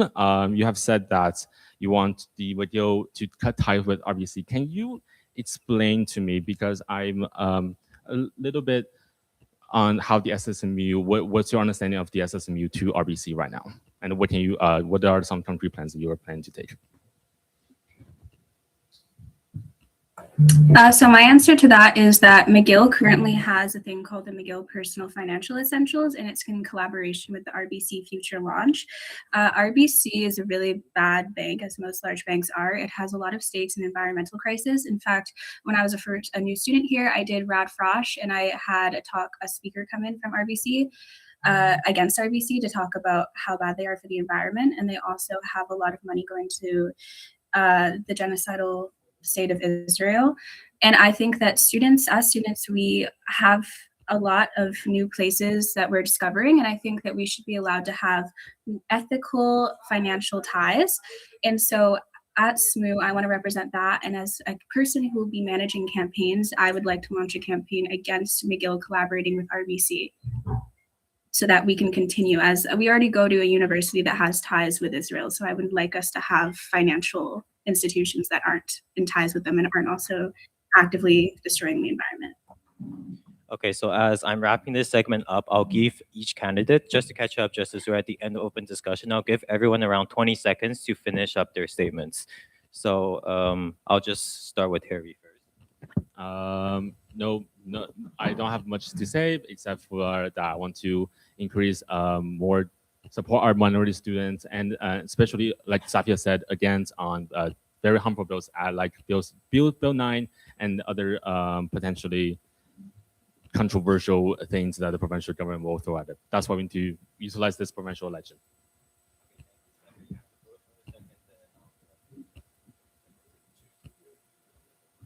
I will, yeah. I will say that if we're talking about tuition hikes, I'm very knowledgeable about tuition hikes. I did a workshop on it when I was working in external affairs with Get Organized, and I've talked to many people who are part of the tuition hike strike, so I'm ready to work against that. I also want to say that I'm really ready to work against Bill C-12. That's very important to me as the daughter of an immigrant, to support students. And yeah, I'm really ready to have a transparent role in SMU. Fantastic. I will say that the first thing that I'm going to support as a candidate is the fact that we have to fight tuition increases. I have, in fact, done so as the Vice President of External Affairs for Vanier College. I will continue to do that. In terms of decreasing prices on campus, I am able to do that. I'm more readily available to do it, as I have done it before when I was Vice President of the SSMU, the Student Society, rather, the Vice President of the Vanier College Student Association. I will continue to be doing that. And the truth is, I've been told that the thing is that I was supposed to start the panel at 7:45. That's why I came here at 7:40. That's what I was advised. Other than that, I appreciate this time. Thank you. Okay, we'll be moving on to the SSMU question now. It is, what will you do to facilitate the operational and political autonomy of services? We'll be starting with Safia. To do this, I will work and collaborate with the services at SMU and have a transparent communication with them, as this has not been happening. A very important thing to me, for example, is the service of Midnight Kitchen, for who I was a volunteer with all the years that I've been at McGill. And I was also a former exec at the SMUnion, the union of the SMU workers, and I'm also a part-time worker at SMU. So I understand that it's really important to have a good connection with the services. They provide really, really good things, and yet they have been thwarted time and time again. I want to work to get them more space that is not controlled primarily by McGill, and to let them do services that the students really need. Again, this includes Midnight Kitchen, which is really important, as well as the other food initiatives that External Affairs offers. Thank you, Safia. Harry, you're up next. So yeah, I think that the key point is that the connections between the clubs and services to the SSMU has to be maintained regularly. So what I'm planning to do is that after I'm elected, I will begin to sit down with each one of the clubs and service executive, and I will lay out a plan to make sure that they are doing what they want to do in their year, and how we are there to support them. Because really the SSMU is an overcompensating organization that is supporting every student clubs in their operational as well as political economy. we're not there to interfere. We're not there to block them. And I think that's something that's very important for the SSMU to do. So I maintain that we will maintain that relationship with the clubs, and that's my that's my. Thank you, Justice. Just as my platform indicates, what we're going to be doing is we're going to be hosting a lot more open forums and open line debates where we will be able to have the services communicate with us directly about what it actually means to have autonomy in a service. I'm not going to designate what that autonomy looks like. What I'm going to do is have more and more open forums and allow these people to decide what exactly it means to have an autonomous service and how I can aid in that autonomy.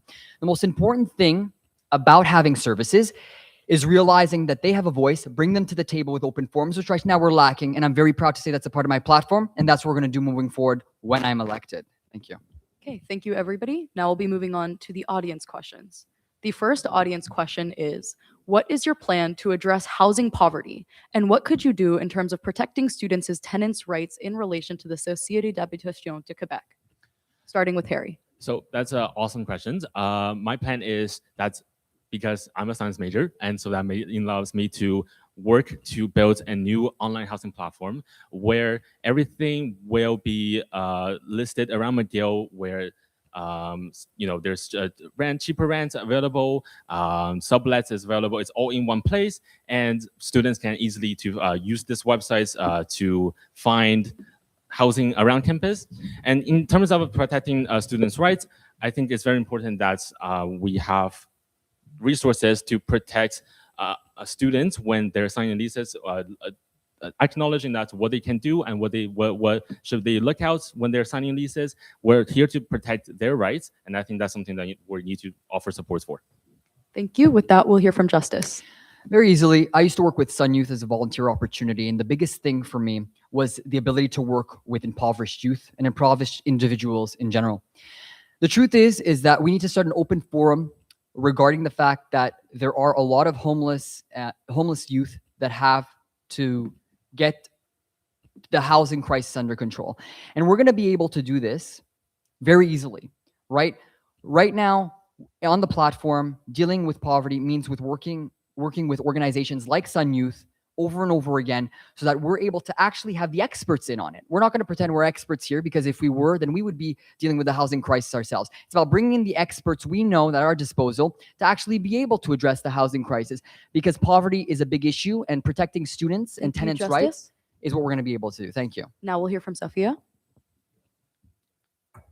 So for this question, I will be working to help provide low rental housing and rent subsidiaries. I also want to work on financial aid for students. I also think an important part of this question that wasn't mentioned is helping students with disabilities locate housing. I think that this also goes along with having financial aid in terms of groceries. I want to launch more grocery programs as external affairs operator in collaboration with Innovation Assistance, a grocery market that allows students to get free groceries, which I volunteered with at my time in external affairs. And I also want to help work with the CCMP, which is the citizens committee that is in Milton Park, which is often called the McGill Ghetto. And I want to talk about how students are also worsening the housing crisis by putting the rent up. That's time. Our next audience question is, beyond representing students in government, how do you plan to make government processes and politics more accessible to students that might find it difficult to navigate complicated laws, bills, and governmental structures? Starting with Justice. Okay, well, the first thing that we're going to do to be able to do that is to work directly with the political parties that do exist right now. We're going to bring Elections Canada, we're going to bring the Liberal Party, we're going to bring the Conservative Party, we're going to bring the NDP, we're going to bring all the respectable parties here to be dealing with the situations that students are otherwise unable to deal with. And that's because, well, a lot of people don't understand how the process works. And not only that, we are also going to invest in a panel of legal analysts and lawyers that will be able to instruct students on how to go about their daily lives when it comes to laws and policies.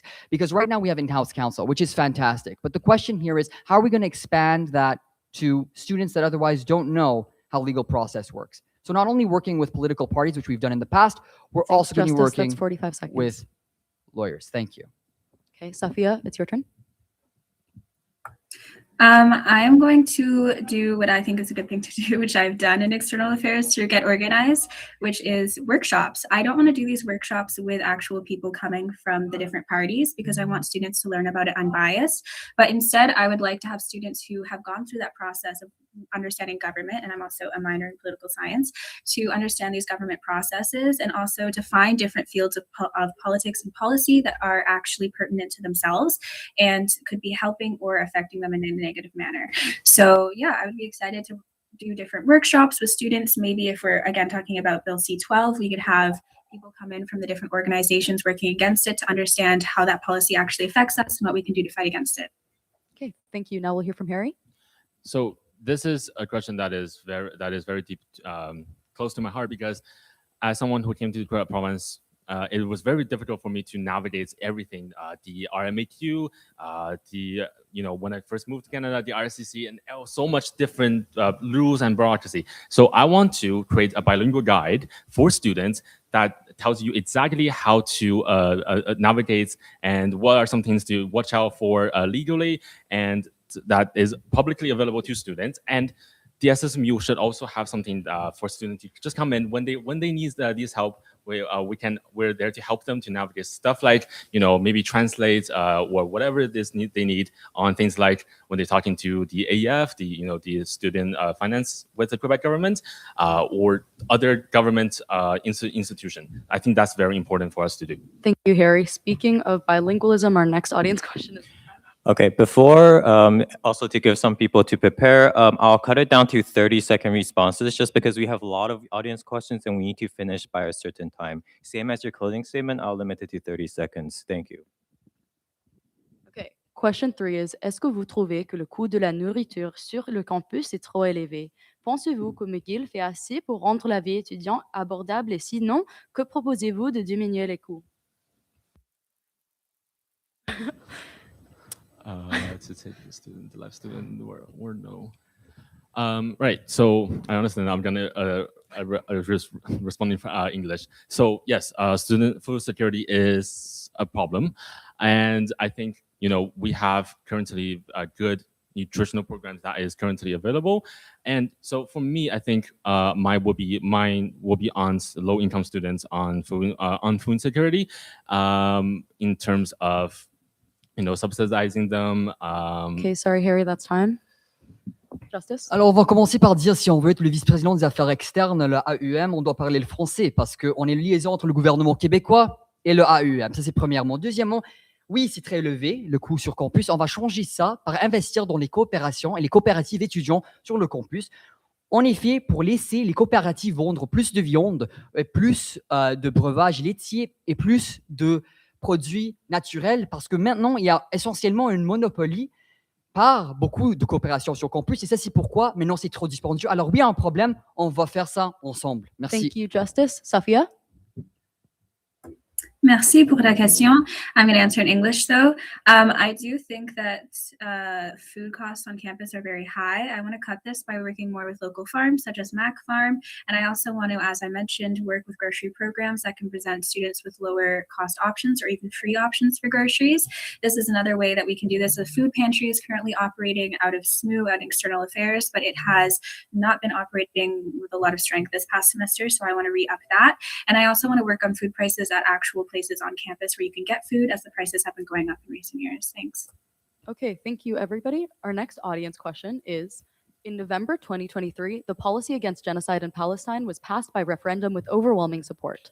Little to no progress has been made on divestment from genocide in Palestine since.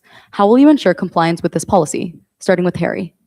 I think, like I said, this is a very critical thing that's affecting a lot of students. And I think we need to have open dialogue with the administration regarding, because it clearly from the strike we see that student does care about a lot of these issues, and yeah, so okay, and so yeah, so working with the administration, because at the end of the day we need to make sure that the SSMU is doing this ethically and in our own portfolio, but at the same time our position. Okay. With working with the policy and thank you. Justice, your 30 seconds. We will ensure that students are represented, and we will ensure that we abide by policies referring to the laws of Canada, the laws of Quebec, the values of our society to ensure inclusion of all students, not just one group of students. Thank you. Okay, Safia? So I'm running with Stand, and we are a pro-Palestine platform. The issue of the policy against genocide in Palestine is very important to me. And as external affairs, I will be working both to uplift Palestinian voices, to put them in multiple different community centers, put them in different where we can have students coming for different jobs that work with Palestinians.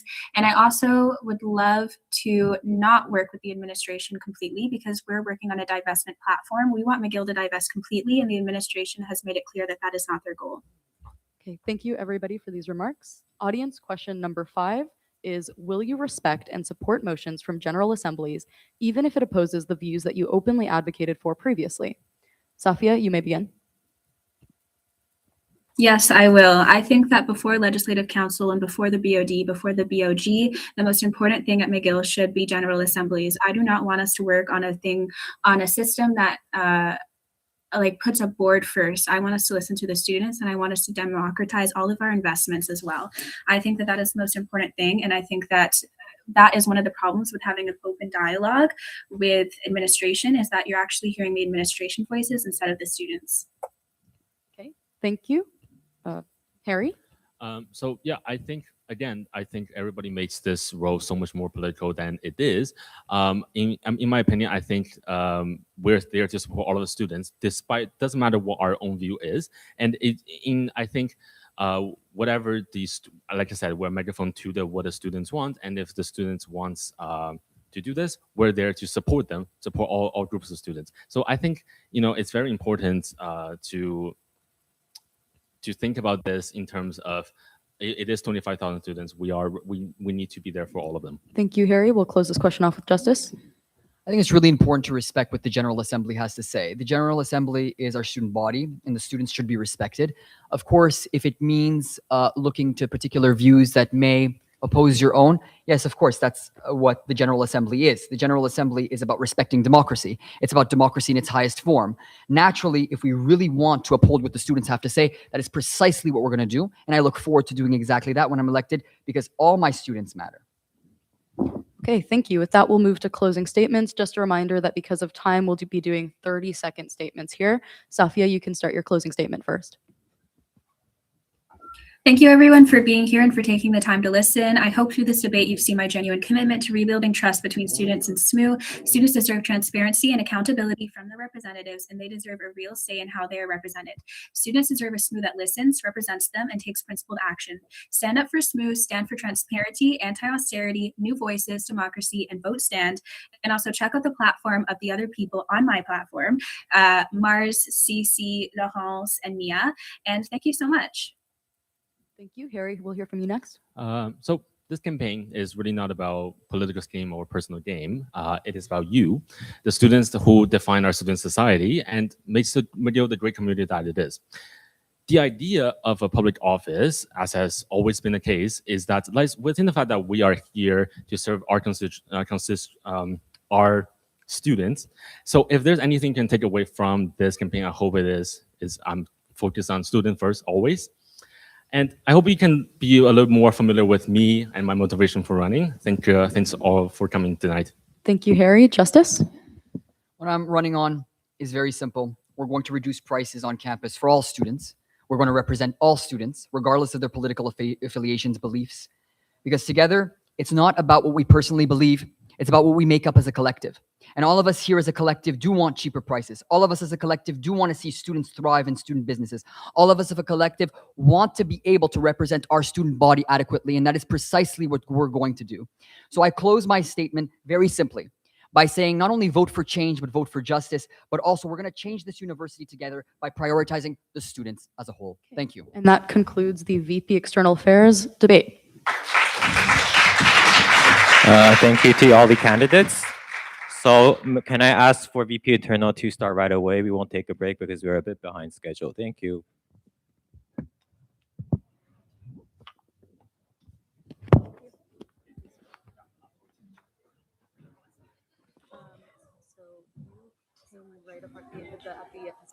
discussion, so you missed the discussion, which was 5 minutes, and yeah.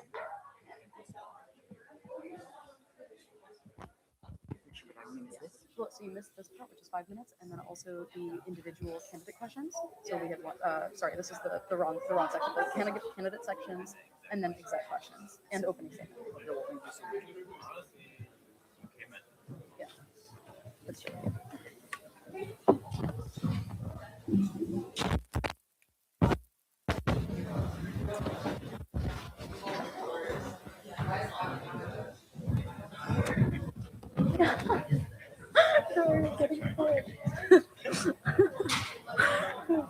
I'm like really expressive too. If I can't help it, when I get it, I really it's bad. Yeah.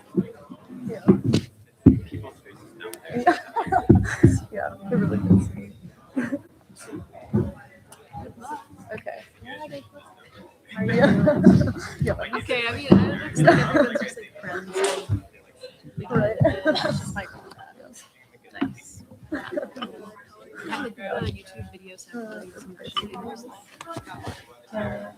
Anyway. Okay, perfect. Yeah, she uses like yeah. Oh, we go more. Not accessible at all. Yeah. Okay. Yeah.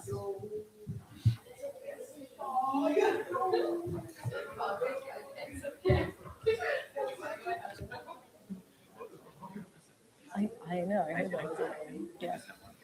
Yeah. Either way, it wouldn't have. Yeah. Right. Yeah. That's,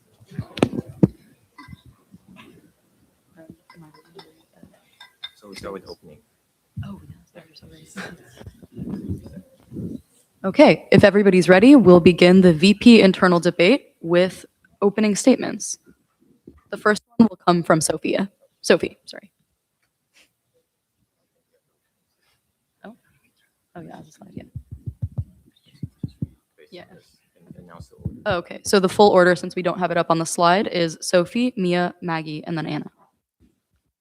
So Sophie, you can start whenever you're ready. Hi, everyone. I'm Sophie, and I'm running to be your next VP Internal. At its core, this role is about building a community. Events should make students feel welcomed, excited to participate, and connected to people around them. Over the past year, I served as the EUS's VP Internal, and I organized many large-scale events. Through this experience, I learned how thoughtful planning, clear communication, and strong logistics can turn events into spaces where people genuinely feel like they belong.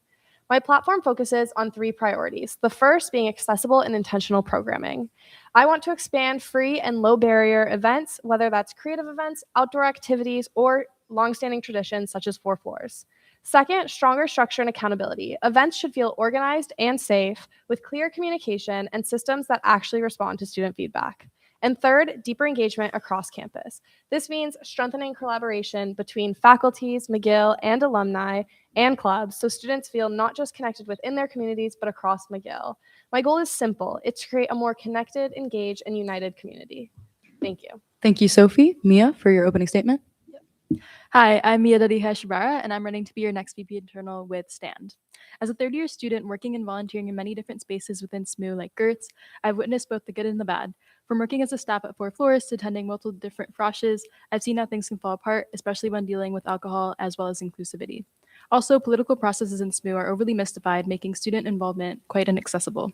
That being said, here are my plans on improving internal operations within our union. First, I plan on improving communications to increase accessibility to important services that students deserve to take full advantage of. I will continue organizing traditions like 4 floors while ensuring that there are more dry events as well as queer and BIPOC events. I'll make SMU's internal processes more transparent so students are in the loop and decisions are made more openly. And lastly, I will ensure SMU's partnerships are aligned with our policy against genocide in Palestine. Outside of SMU, I have a passion for event organizing and communications, and I've experience as a festival production intern and as an environmental residence council member. Thank you, and I hope to earn your vote. Thank you. Now we'll hear from Maggie. Too many students feel like SMU is disconnected from their daily student experience, and I want to change that. Hi everyone, my name is Maggie Tang and I'm running to be your next SMU VP internal. Over the past 3 years at McGill, I've been deeply involved in student government, from HR admin to Faculty of Arts senator to working directly under the SMU president and VP internal. Through these roles, I've helped plan the events and initiatives that bring our campus together, so I understand not only how the system works, but how it can work better for students. That means, if elected, I'll be able to hit the ground running from day one. My platform is built on 3 pillars: inclusivity, safety, and good vibes. That means more free and accessible events, stronger partnerships with clubs and faculties, better engagement for first year and international students, and career opportunities through our alumni network. At a time when students are academically and politically exhausted, I believe SMU should focus on what matters most: building community and making campus life exciting again. If elected, I'll bring experience, energy, and real results so McGill can work hard and play harder. Thank you. Now we'll hear from Anna. Hi everyone, I'm Anna, a chemical engineering student, and I'm running to be your next VP internal because I believe every McGill student deserves to feel like they actually belong here. I believe SMU should make every student feel seen and included. Events should be welcoming, affordable, and fun no matter your faculty, background, or your budget. You deserve a student government that listens, communicates clearly, and builds a community that you'll actually want to be a part of. I was that student. I came in not knowing what SMU was, not knowing anyone, figuring it out alone. And a lot of students never stop feeling that way. Since then, I've been involved in Chess FYC, Concrete Canoe, MIRW, and as engineering representative at SMU. And all of that taught me one thing: community does not happen by accident. It takes intentional planning, real communication, and events designed for everyone, not just people who already feel included. My platform is built on 3 pillars: events that students actually want, Thank you, Anna. inclusivity, and That's communications. Oh, sorry. No worries. Thank you. okay. Now we'll be moving on to the executive questions. And as the current VP internal Manal will be presenting the questions. Hey everyone. So, the past VP internals have faced criticism for letting broader SMU politics bleed into student life events. I would love if you could give a concrete example of how you would keep programming neutral and inclusive, even if political issues arise during your term. Sophie, you can answer first. Yeah, I think that's a really important question because McGill is such a diverse question. And when you're planning, you should be keeping events as apolitical as possible, but you should also keep in mind students' political identities might impact their comfortability in coming to events. So with that, a concrete example would be making sure in the planning process, you know what the political situation is going on, how that might impact students. Specifically, I think transportation issues, making sure they're able to get to the event. Yeah. Okay, great. Mia, you're up next. Yeah, so I think inclusivity itself is a political thing. And so I intend to create more events to make events or make SMU's programming more accessible. And if political issues do arise, I will make sure that communications are really clear and everyone is on good terms. Great. Thank you. Maggie, you're up. So I think as VP internal, my role is not to push personal politics onto SMU events. So just ensuring that all students feel welcome and comfortable participating. What I would do is to focus on community building and programming rather than political messaging. So even when I'm putting out a lot of advertisements for the event and trying to get more engagement with it, I'm not going to put out any like political statements or anything like that. So keeping it very neutral, but also realizing that these events, like everybody has their own political opinion. Like McGill is such a diverse place. So keeping that in mind and seeing if any conflicts do arise, like to have conflict resolution and not be scared to have those uncomfortable conversations, because I think whenever we have conversations, that's when good communication starts. Thank you. Now we'll hear from Anna. Thank you for your question. It is a very important part of the role, but my role as VP internal is not to push my political agenda, my personal agenda, but rather to listen to students and what they want. And this is actually one of my main pillars for my campaign and my platform. I aim to create events that are inclusive for everyone, whether it be people coming from different backgrounds or different religions, whatever it is. A concrete example of events I would plan is maybe focus more on the sober friendly events and accessible events, whether that be accessible venues. And sober friendly does not mean alcohol free, but rather focus on non-alcoholic options and making feel students included, whether they drink or not. And yeah, thank you. All right, thank you, everybody. Now we'll be moving on to executive question number 2. Many students scroll past SMU posts. How would you audit current content, then revamp it for better hooks while keeping it on brand? Maggie, you can answer this executive question first. Okay, so I want to ensure that communication is very clear and accessible to navigate. So I think even if you look at my campaign on Instagram, Maggie for VP Internal, like I've been putting out a lot of TikToks and a lot of posts that are very like, if you scroll past TikTok, it's something that you might see. So I think that's the same kind of energy that I'm bringing towards my term as VP Internal. So I think nowadays, like everybody has a very short attention span. So it's very understandable to scroll past like your SMU post. And I totally get that. Like I would do that too. But I think just to make it more engaging, I would make it more visually appealing and something that captures the audience's attention right away. So that's how I would revamp communications. And I think that's a big part of my platform as well, if you want to take a look on Instagram. Thank you. Thank you for that response. Sophie? Yeah, social media is one of the main ways students find out what events are happening on campus. And there definitely is a lot of room to improve SMU communications. The biggest thing would be focusing on just clarity and consistency. So being able to provide all the details for the event. I think often details of an event are hidden and it's just advertising the name of the event. So making that clear. I also think having reels. I'm personally a big scroller. I'm addicted to reels. They work for everyone, in my opinion. So pushing reels of like planning the event, behind the scenes, past event recap to build engagement so people have FOMO a little bit and want to come to the next one. And then also coordinating with clubs and faculties to have them help push our social media on to their students through whether it's their listserv, their newsletters, their Instagram, to make sure we're connecting and reaching more students. Thank you, Sophia. Now we'll hear from Mia. As VP Internal, I plan on using short-form content as well as partnering and doing collaboration posts to increase visibility, and making sure that everything is really efficient and all information is in each post. Yeah. To close off this question, we will hear from Anna. Unfortunately, this is a big problem, and this leads to low engagement from students and events. However, some ways I would tackle that problem would be, first of all, the listservs. Try to keep them as concise and direct as possible. Maybe try to organize them by themes and still make them engaging for students. Another big part would definitely be social media, whether that be Reels, Stories, TikToks. Creating that platform again for SMU, I think will create a better connections between the students and the executives, especially since this connection has been severed throughout these couple of years. And maybe try to have communications go in both languages, English and French. That way that would reach students who are maybe not bilingual or prefer to speak in French rather than English. And one thing I would like to do is have feedbacks from students, whether that be during forums or fine. not, to understand. Thank you. Thank you, everybody, for these remarks. We'll be moving on to the candidate discussion. The question order is projected above, but we'll move right into it. First, our question from Maggie. You can read it. So the internal role involves navigating SMU's internal governance structures to build community through programming. What experiences have prepared you to manage those institutional processes?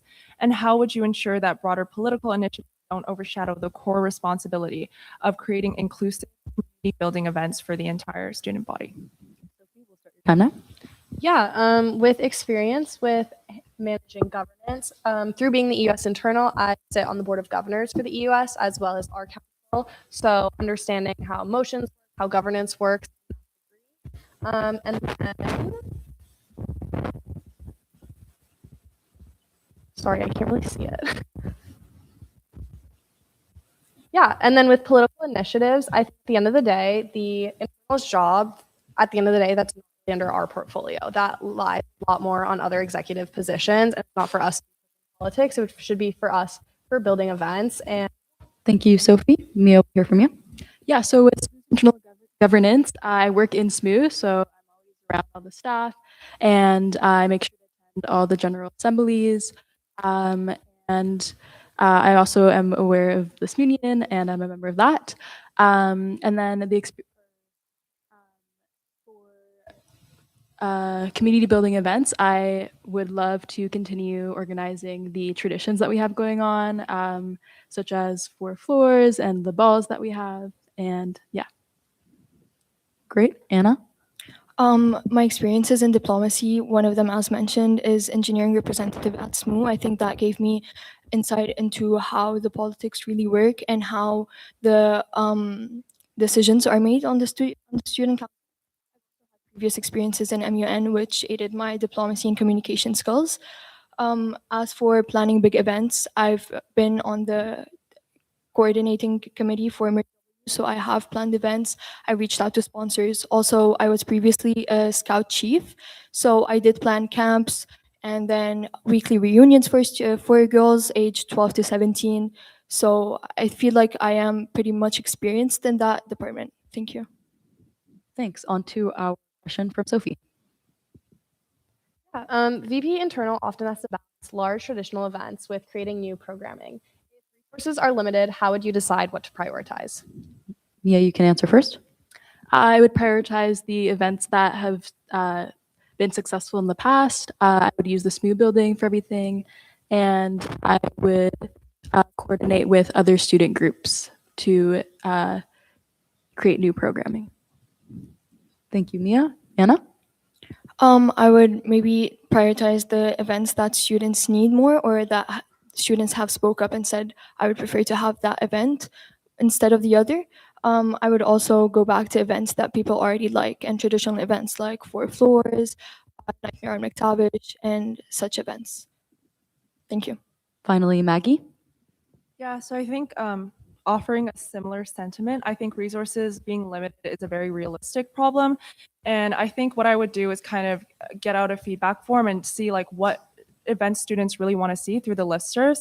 And of course, there are events that we usually like 4 Floors, SMU Awards, things like that. But just really, I feel like year to year, it really differs. So depending on what students want, I want to decide what to prioritize. So for my platform, like students always come first. So that's definitely something I will be looking towards while balancing the realistic problem of it all. Thank you. Okay, we're now moving on to our question from Mia. So you've all stated that you want to make SMU more accessible and inclusive as VP Internal.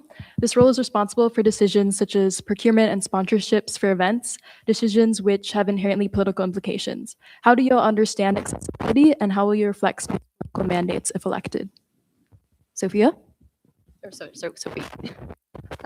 For accessibility, it starts in the planning phases. So definitely when procurement, sponsorships, venues you're working with, we don't want to be working with any venues that aren't supporting our students at the end of the day. We are looking for venues that support everyone and partnerships that support everyone.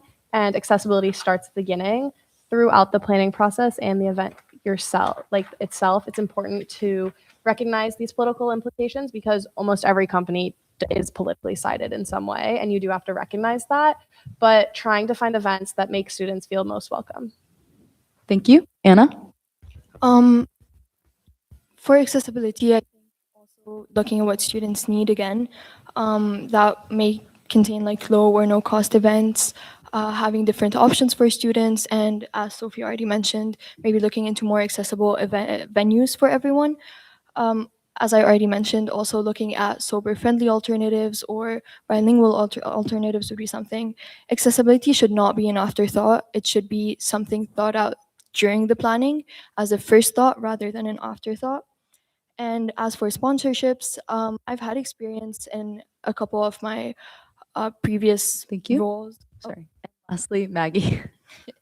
So how I understand accessibility, so that goes hand in hand with the sponsorships that we're going to be doing. So I think working with the sponsorship coordinator and bouncing off ideas off of each other and seeing what sponsorships worked in the past, what students really like to see, it's really important. And I think year to year there's different political views that arise. So I think just addressing those and seeing how sponsorships align with that as well is very important. So that's how I understand the question. Thank you, Maggie. Now we'll transition to our question from Anna. Oh, sorry.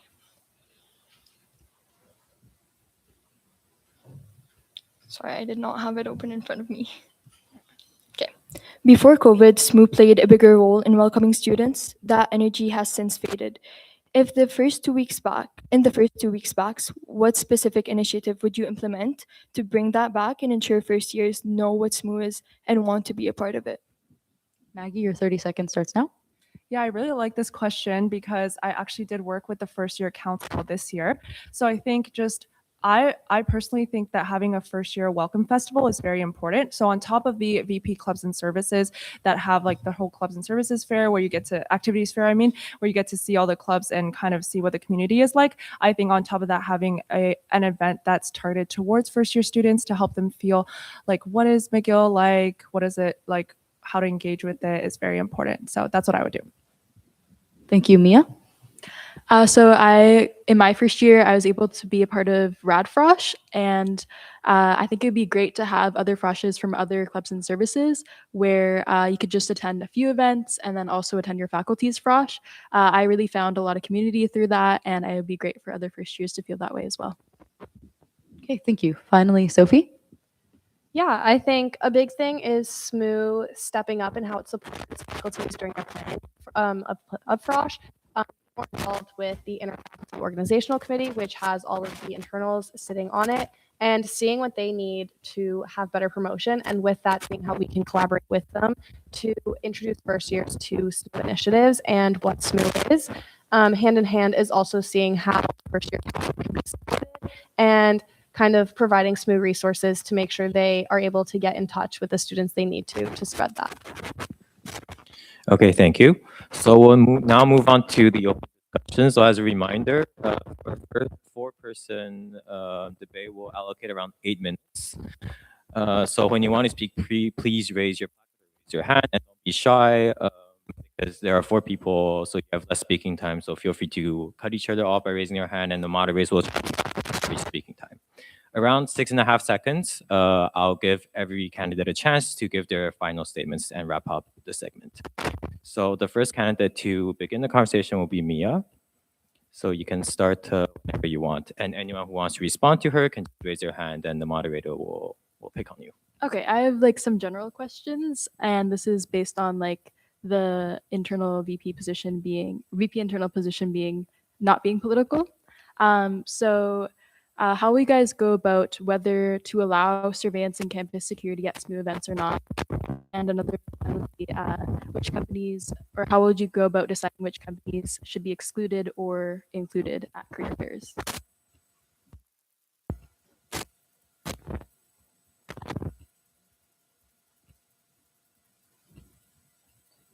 Yeah, Sophie. Yeah, I think for the first half of the question, wait, I just blanked. That's okay. Yeah, so it was whether or not to allow surveillance and campus security at SMU. I mean, the biggest thing is most SMU events happen off campus at the end of the day. A lot of our larger events, and then also within SMU spaces. And at the end of the day, those should be under kind of our purview, and we shouldn't be allowing McGill to overstep there. And then with, you said sponsorship, was it?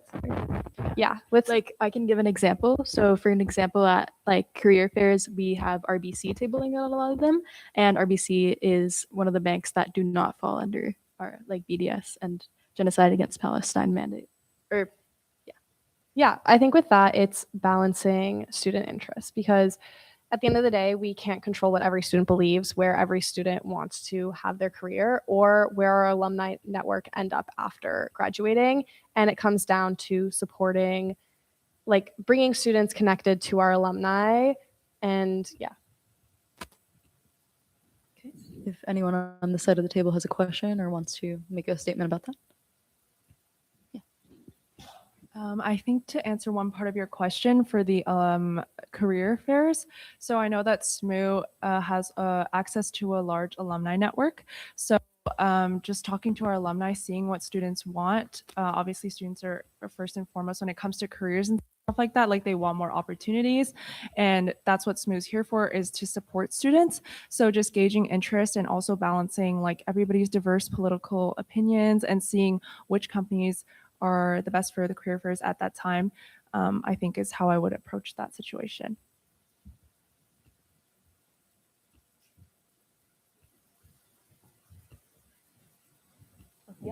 Yeah, I have a kind of a question for everyone, and then a specific part of it. I was just hoping if everyone could go over kind of their experience in event planning specifically, and then Maggie, I'd love to hear more about when you were a senator or currently a senator, your personal project that you've done. I can answer to the personal project. So senator, everybody has their own personal project that they would like to work on. So I decided to work with the first year council and just on campus one card restaurants. So where a lot of students in residences have a one card where they can use it on campus at different restaurants and things like that, and they automatically get transferred $500 to it. So I thought a lot of the restaurants on campus like don't get much exposure because of McGill regulations. You're not allowed to advertise them in many places as well. So I thought Instagram would be the perfect place for that. So, and I love using social media. I love scrolling and things like that. So I thought it would be really fun to create my own reels. So I worked with First Year Council to promote Pan Am Pizza, which is one of a new restaurant on campus, and it got a lot of exposure to first year students. And I think a lot of them didn't even know what one card was. So that was my personal project. And yeah, for the experience with event planning, I worked with the VP internal this year, our lovely Manal. And it was really nice. So at first, there was a VP internal transition. So I also worked with Dimitri with 4 floors and things like that. And then most recently, we worked on the Valentine's Day ball. So those are kind of just my specific experiences with event planning, and it's very specific towards the VP internal portfolio. So that's also why I decided to run for this position. Yep. To answer the experiences regarding FYC, so I got to plan and organize events for first year students in chemical engineering. So that gave me an insight to not only what students want, but specifically first years want, which I think is a huge part of the VP internal portfolio, especially as VP internal, we look over the SMU FYC council. Also, being a MW coordinator, it taught me how to reach out to venues, how to talk to people to get sponsorships, and make sure that make sure engagement is high. And finally, again, as I mentioned, being a Scouts chief, that was probably something that pushed me to my limits.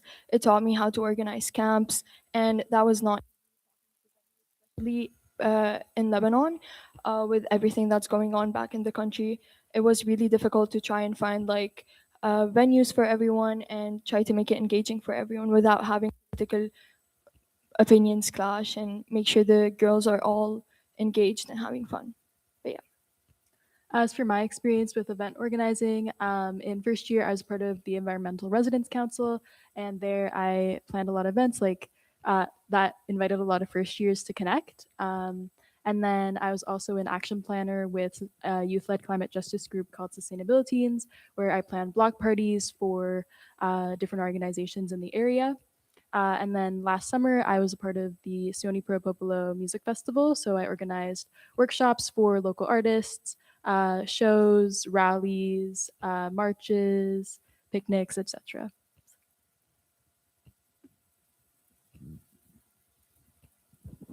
Does anyone want to bring a new topic up?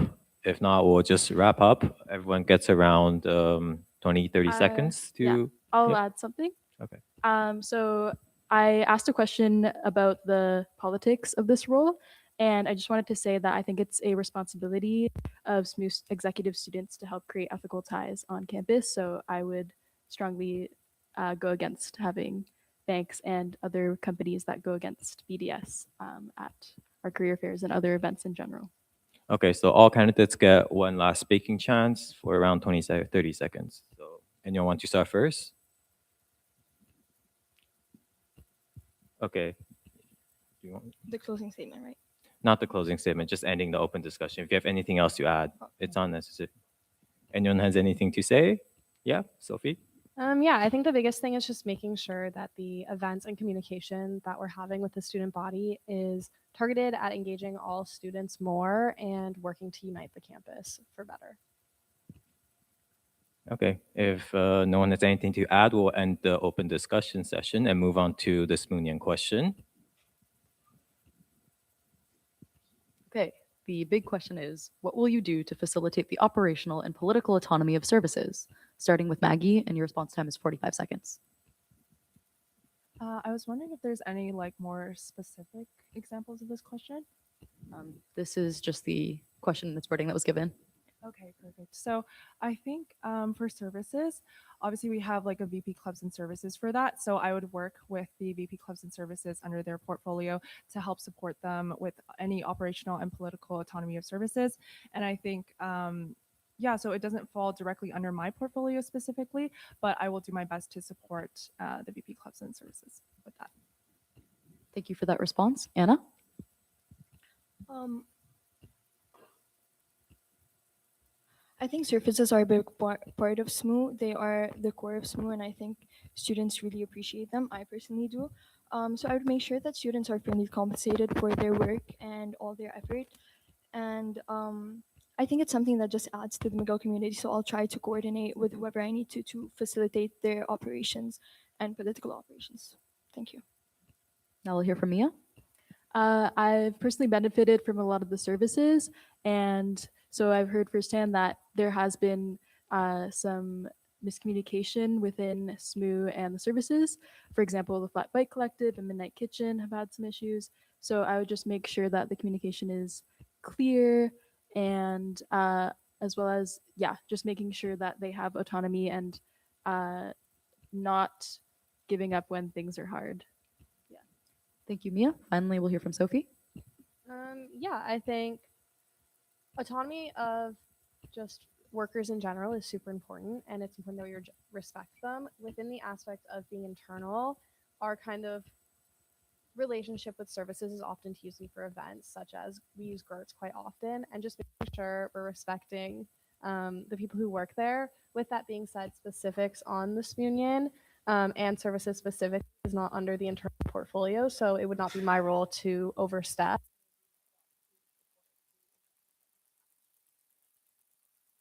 Thank you, everybody. Now we'll be moving on to the audience questions. Your first question is, as VP internals, your responsibility is to make events as accessible as possible. Sometimes the budget is misaligned and an event can turn an unexpected profit or have an accidental deficit. What would your approach be to remedying these scenarios? First, Mia. I wouldn't really focus on the budget. I don't think that's the point of events. And so if it was an unexpected profit, I would continue hosting events like that. But accidental deficits does not mean I wouldn't continue hosting these events. And for remedying these scenarios, I just make sure to have thoughtful reflection and feedback from everyone that helped in organizing the event. Thank you. Maggie? Yeah, so I think a budget for an event is very important. So I'd work with the VP Finance to budget early. Just before this would even happen, I would allocate like a specific amount for each event and then see if it does turn into an unexpected profit or an accidental deficit, then we would moderate accordingly. So we would send like maybe have some funds be allocated towards other events to make them even more accessible and more exciting. So if that's been the case, if there was a profit, and if there is a deficit, obviously that is not very ideal. But for the next event, we would just focus on how we're going to cut costs, but still make it very accessible and exciting for students. Great. Sophie, your response? Yeah, I would start by making sure my budget is realistic from the beginning. As USVP internal, I did the budgets for Frosh and eWeek from scratch, and both ran a slight surplus, which is exactly what we expected because we had contingency and we didn't use it. However, unexpected outcomes happen, whether it's ticket sales, other things, you never know. For surpluses, the biggest thing would be reinvesting that back into students, subsidizing events, coming up with more free events that we can help students for. And on the flip side, with a deficit, it would be working with the SMU finance team, recognizing from the start what went wrong, why did we run this deficit, and working to see how we can fix it without compromising the events that are on the calendar for the future. And then long term, working on improving my forecasting for events and making sure that there is a contingency and kind of strengthen.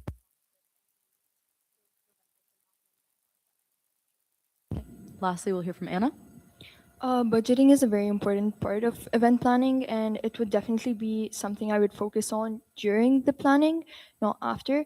However, if a deficit or a profit were to happen, first of all, I would coordinate with the VP Finance if any issues come up. And then if a profit were to come up, that would be great. And then those funds will be reallocated into other events or like newer events that students actually enjoy and could profit from. However, if a deficit were to happen, also we would act accordingly, try to opt for even more profit in another event and try to stabilize it. Yeah. Thank you, everybody, for those remarks. Audience question number 2 is in French. Actuellement, la CEF se trouve sur le portfolio de VP interne. Quelles mesures comptez-vous prendre pour soutenir ce comité ainsi que la communauté francophone dans son ensemble? Yeah, so the Francophone Affairs Committee is under the VP Internal. So I think also with that falls under that the translation intern. So I think, for example, for me, my French is not the best. I can sort of understand it, and sometimes I can say it as well. But I think with that, just working with the translation intern to address any miscommunications and stuff like that. And obviously we're in Quebec, so it is bilingual. So any Francophone community or people who speak mostly French, they should be represented as well. And I think it's unfair that just because my French is not the best, that I'm not able to represent them. So I think working with the translation intern and yeah, that's how I would go about that. Thank you, Maggie. Sophie, the floor is yours. Yeah, the first thing is just listening. My role as internal is not to overstep; it's to listen to what the commissioner has to say, and from there, seeing how I can act to support them. My job is more as a supportive role. It's not to overstep, to kind of step on any toes, and seeing what we can do to make sure Francophone students feel respected, they feel heard, and they feel like they are at an equal opportunity as English speakers. Up next is Anna. First of all, I make sure that communication is clear. I speak and understand French, so that makes it easier for me. However, I would still like other students, whether it be French speaking or English speaking students, as they are our official Francophone partners, and they help us on all communications, and I think it is a huge part of it. Thank you. Finally, Mia. La population francophone fait une grande partie de la population de McGill, donc je pense que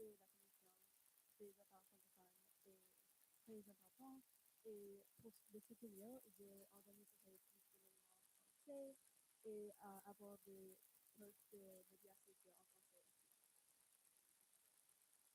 Audience question 3 is the VP Internal sits on a new McGill committee meant to evaluate events on campus. How do you plan on negotiating with McGill admin regarding events and panels that students want but admin does not support? Starting with Sophie.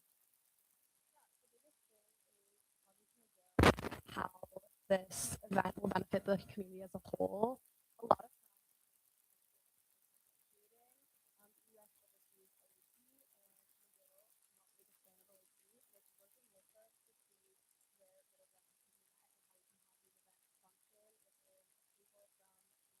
but then also how students want them to happen and how students would enjoy them. With that, it would be having an open minimize those concerns and work with them. A lot of concerns in event camp comes from a lot of issue. So it'd be working with them to see how we could make it maybe a more sober event and things like that. Sophie, Anna? Talking and communication again is a huge part of that. I would try to negotiate with the admin and shine light on the positive parts of it, what students think, but not only that, but what McGill also sees from events.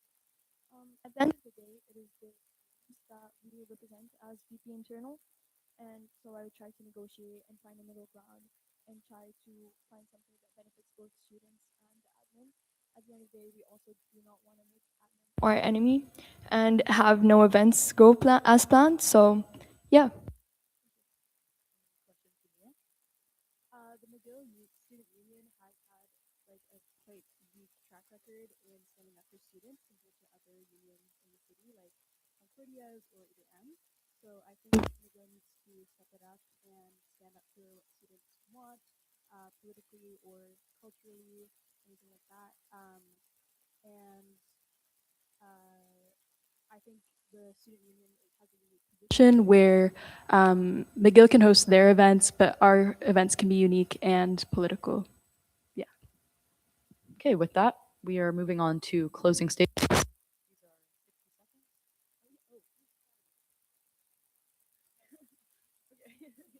Okay, go ahead, Maggie. So I actually am an arts senator, so I work with McGill admin very closely. So this question is very dear to my heart. And I think just sitting on Senate, we negotiated with the new student code of conduct and we passed 3 amendments. So we had to do a lot of back and forth, negotiating.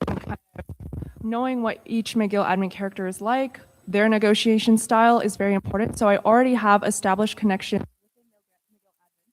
So I think them seeing a familiar face would be better for me because would be better for the students because then I could negotiate any kind of event with them and just understand what their concerns are, what my concerns are, and that we come to kind of like a middle ground. But yeah, I think just because I already have established connections, this wouldn't be as much of a problem. Okay, now we'll be moving on to closing statements, starting with Anna. When I came to McGill, I didn't know what SMU was. I didn't know where to go, what even existed, or who to talk to. I figured it out eventually, but a lot of students never do. So I want to leave you with something simple. VP Internal isn't a creative project. It's a service role. My job is to listen to you, build what you ask for, and make sure every student feels like SMU was built for them. I'm Anna. I hear you. So vote Anna and let's build the McGill community you actually want. Let's create a year actually worth showing up for. Thank you. Yeah. Thanks everyone for sticking around and listening. I hope you've gotten to learn a little bit more about me as well as the platform I'm running on and my experience about help me in the position. I understand the importance and the impact this role has, and I'm committed to using it to create a more transparent, approachable, and demystified environment for our student body. I'm so proud of the slate that I'm running with, so make sure to check out our entire platform as well. We have an Instagram called Stand for SMU with the number 4, and together we're running for transparency, anti-austerity, new voices, and democracy. Stand up for Stan, or you can sit up and vote for Stan too. Sit down and vote for Stan as well. Thank you, and Maggie. So I want to say first and foremost, thank you everyone for coming and listening today. Throughout this campaign, my goal has been simple: to make SMU more connected to the everyday student experience. As someone who was raised by a single mother, is a POC, words like equity, free, affordability, and accessibility, these sentiments mean a lot to me on a personal level. My platform focuses on more free and accessible events, stronger partnerships with clubs and faculty, better opportunities through our alumni network, and programming that helps students connect and unwind. And if you want to know something, when I came into my first year, I felt super lost and overwhelmed, and I think I really would have appreciated a helping hand. And I want to be that helping hand for you and create an environment for incoming students to know what's happening on campus, to know where to meet people, and I want to make McGill a continuously good experience for people who are already. At the end of the day, the VP internal portfolio is about building community. If elected, I will bring experience, energy, and real results to making campus life more engaging and accessible for all. I would be honored to serve as your VP internal. Thank you. Thank you. Our last closing statement is from Sophie. Yeah, first off, thank you everyone for coming, and thank you to everyone for their questions, especially the people that formed. With that being said, being VP Internal is about building a campus community that students feel welcome, connected, and excited to participate. Through my experience organizing large-scale events, I've learned how important strong planning, accessibility, and collaboration are to creating meaningful experiences. My focus is simple: expanding inclusive events, strengthening the structure of events, and connecting students across faculties and communities. I'm ready to listen, collaborate, and take action to build a more vibrant and unified McGill community. Thank you, and I hope I earn your support. Thank you. So that brings us to the end of the VP internal debate. Thank you for all the candidates for making it out there. Without a break, we will continue with the VP University Affairs because I know people do want to go home. It is quite late. But please stay for our last row. Like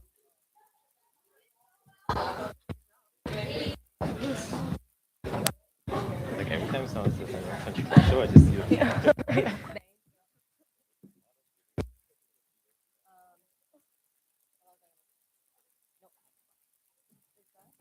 What do you think that is in the back over there? Tim Hortons coffee. Oh, just coffee.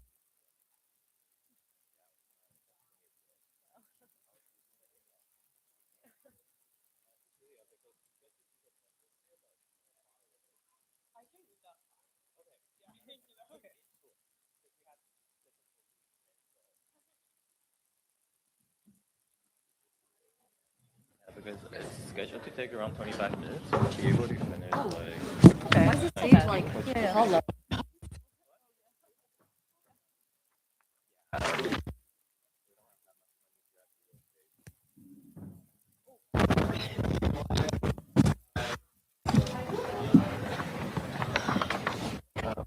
Discussion. Do you guys know which ones? Could you read in order? Yeah, for sure. Sorry. Could you read your questions 1 and 2 in order for candidate discussion? Okay. What are we?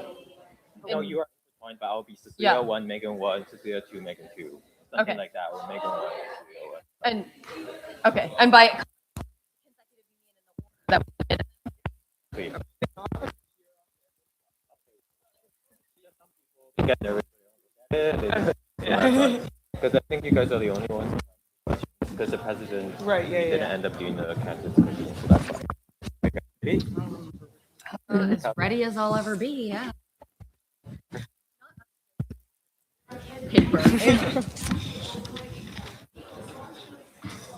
Okay.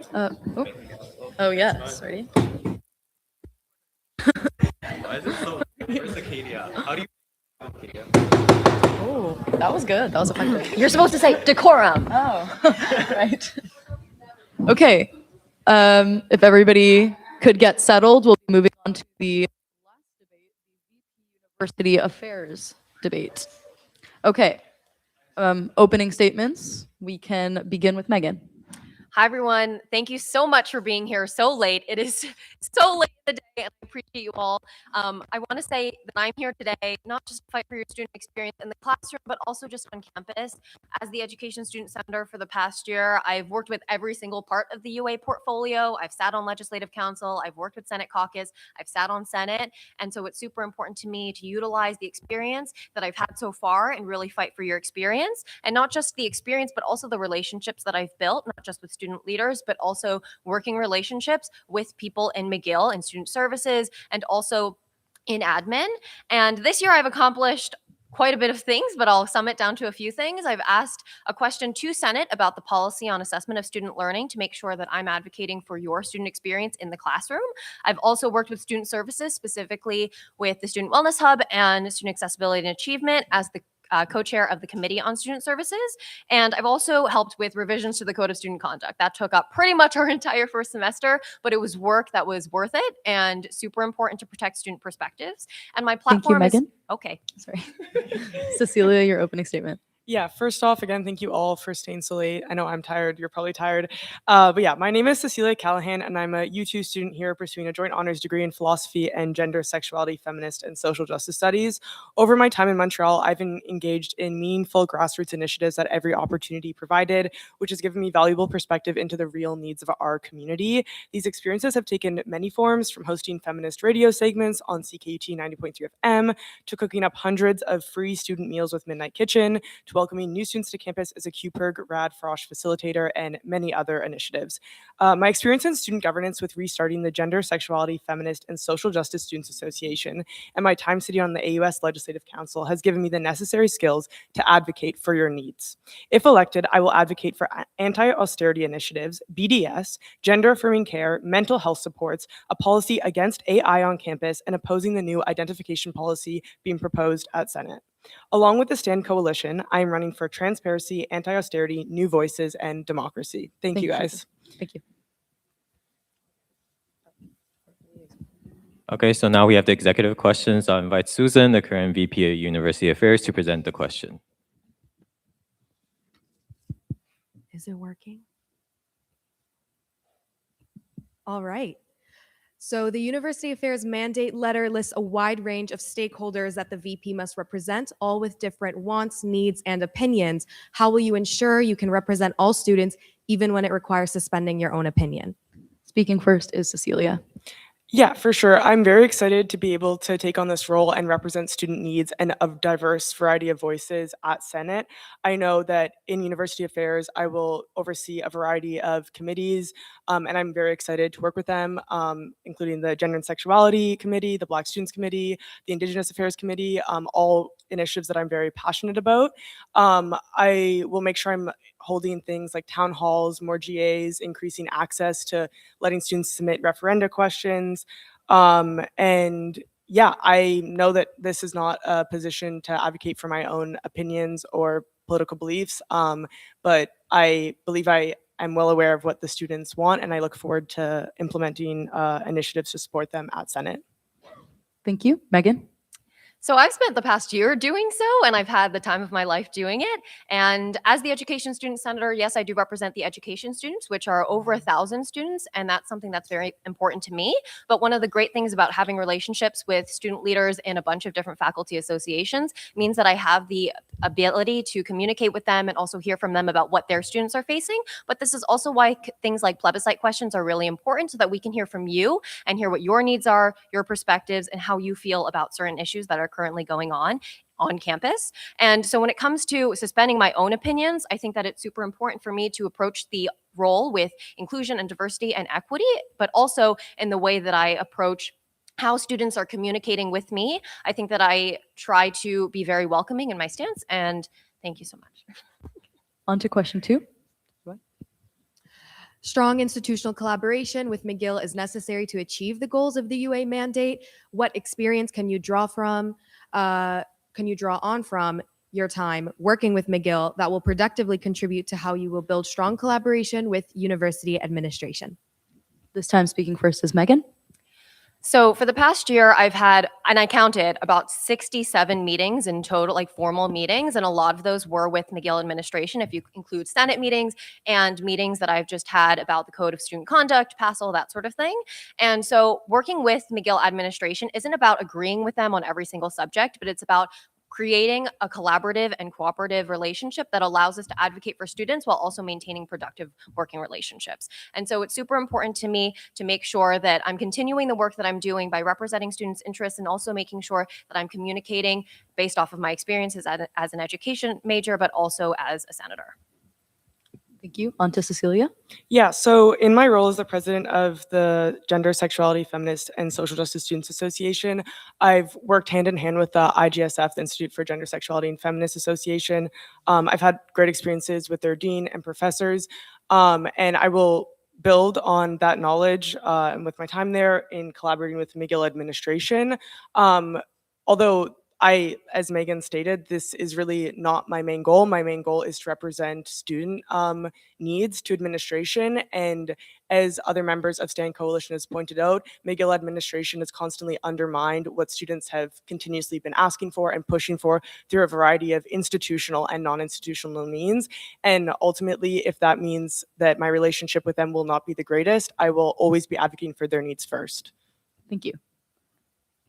Now we'll be moving on to the candidate discussion, where each candidate will have 2 questions, starting with Cecilia's first question. Yeah, so you've stated that one of your visible impacts on campus has been in protecting students' rights to protest and strike. However, student protesters are continuously being brutalized by security and now even being banned from campus. Further, while you were senator, the Senate approved a new student code of conduct that made discipline of protest substantially more coercive. How will you meaningfully challenge these dangerous trends of violence and repression by our university? Great question. Security on campus is a huge deal to me, which is why the third pillar of my platform is about connection, because one of the reasons why students feel like they aren't feeling connection with each other is because there's this increased security presence on campus. And a lot of that has to do with, like Cecilia said, the Code of Student Conduct. But because the code is a Senate document, that means that we can choose to work with the executive sponsor and continue to make amendments. What we're currently doing, even though the code has been approved by Senate and now the Board of Governors in November, we're still making changes. And this is still something that's a priority for us. That's time. Now onto our question for Megan. Given the lack of feasible enforcement and variety of stakeholder perspectives that arise from the shared governance model, how will you balance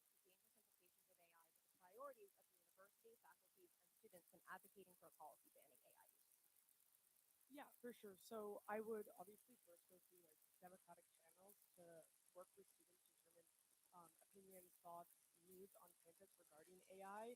Um, we're seeing a lot of like advancements. It's hard to keep up with it, and it would be very important to go through democratic channels to understand students' opinions first. That being said, AI, we've seen it has detrimental environmental impacts. Which is unevenly shouldered by marginalized communities. Further, it's not fair to. Oh, sorry. On to our next question from Cecilia. The policy against genocide in Palestine, passed by referendum in 2023, mandates the SMU to demand that the university implement BDS. Advocating for BDS is, however, not one of your stated goals. Why is this? Perfect. BDS is not on my platform, but it's something that I'm actively a person who cares about. And BDS isn't just about, advocating for students' interests with the policy that we've seen, but also because as a student, I want to go to a university that aligns with my values and that I feel proud of. So as a person, it matters to me. But I know that it matters to students, which is why it's important to keep up with these conversations. And there's precedent for this. McGill in 1985 divested from businesses that were associated with South African apartheid. So it's important to me to continue these conversations. That's time. Absolutely. Thanks. Sorry, guys, I know the response time is very limited. So if you guys, you can continue during the open discussion session on any of your responses, okay? Then on to our final question for Megan. As you named in your anti-austerity pillar, McGill has made cuts to sports teams and floor fellows. But to be clear, those moves are not made because of recent budget cuts. What do you perceive are the areas most affected by budget cuts that also greatly impact student life, and how will you productively address them with McGill admin? Yeah, I mean, every area of student life is impacted by budget cuts, obviously.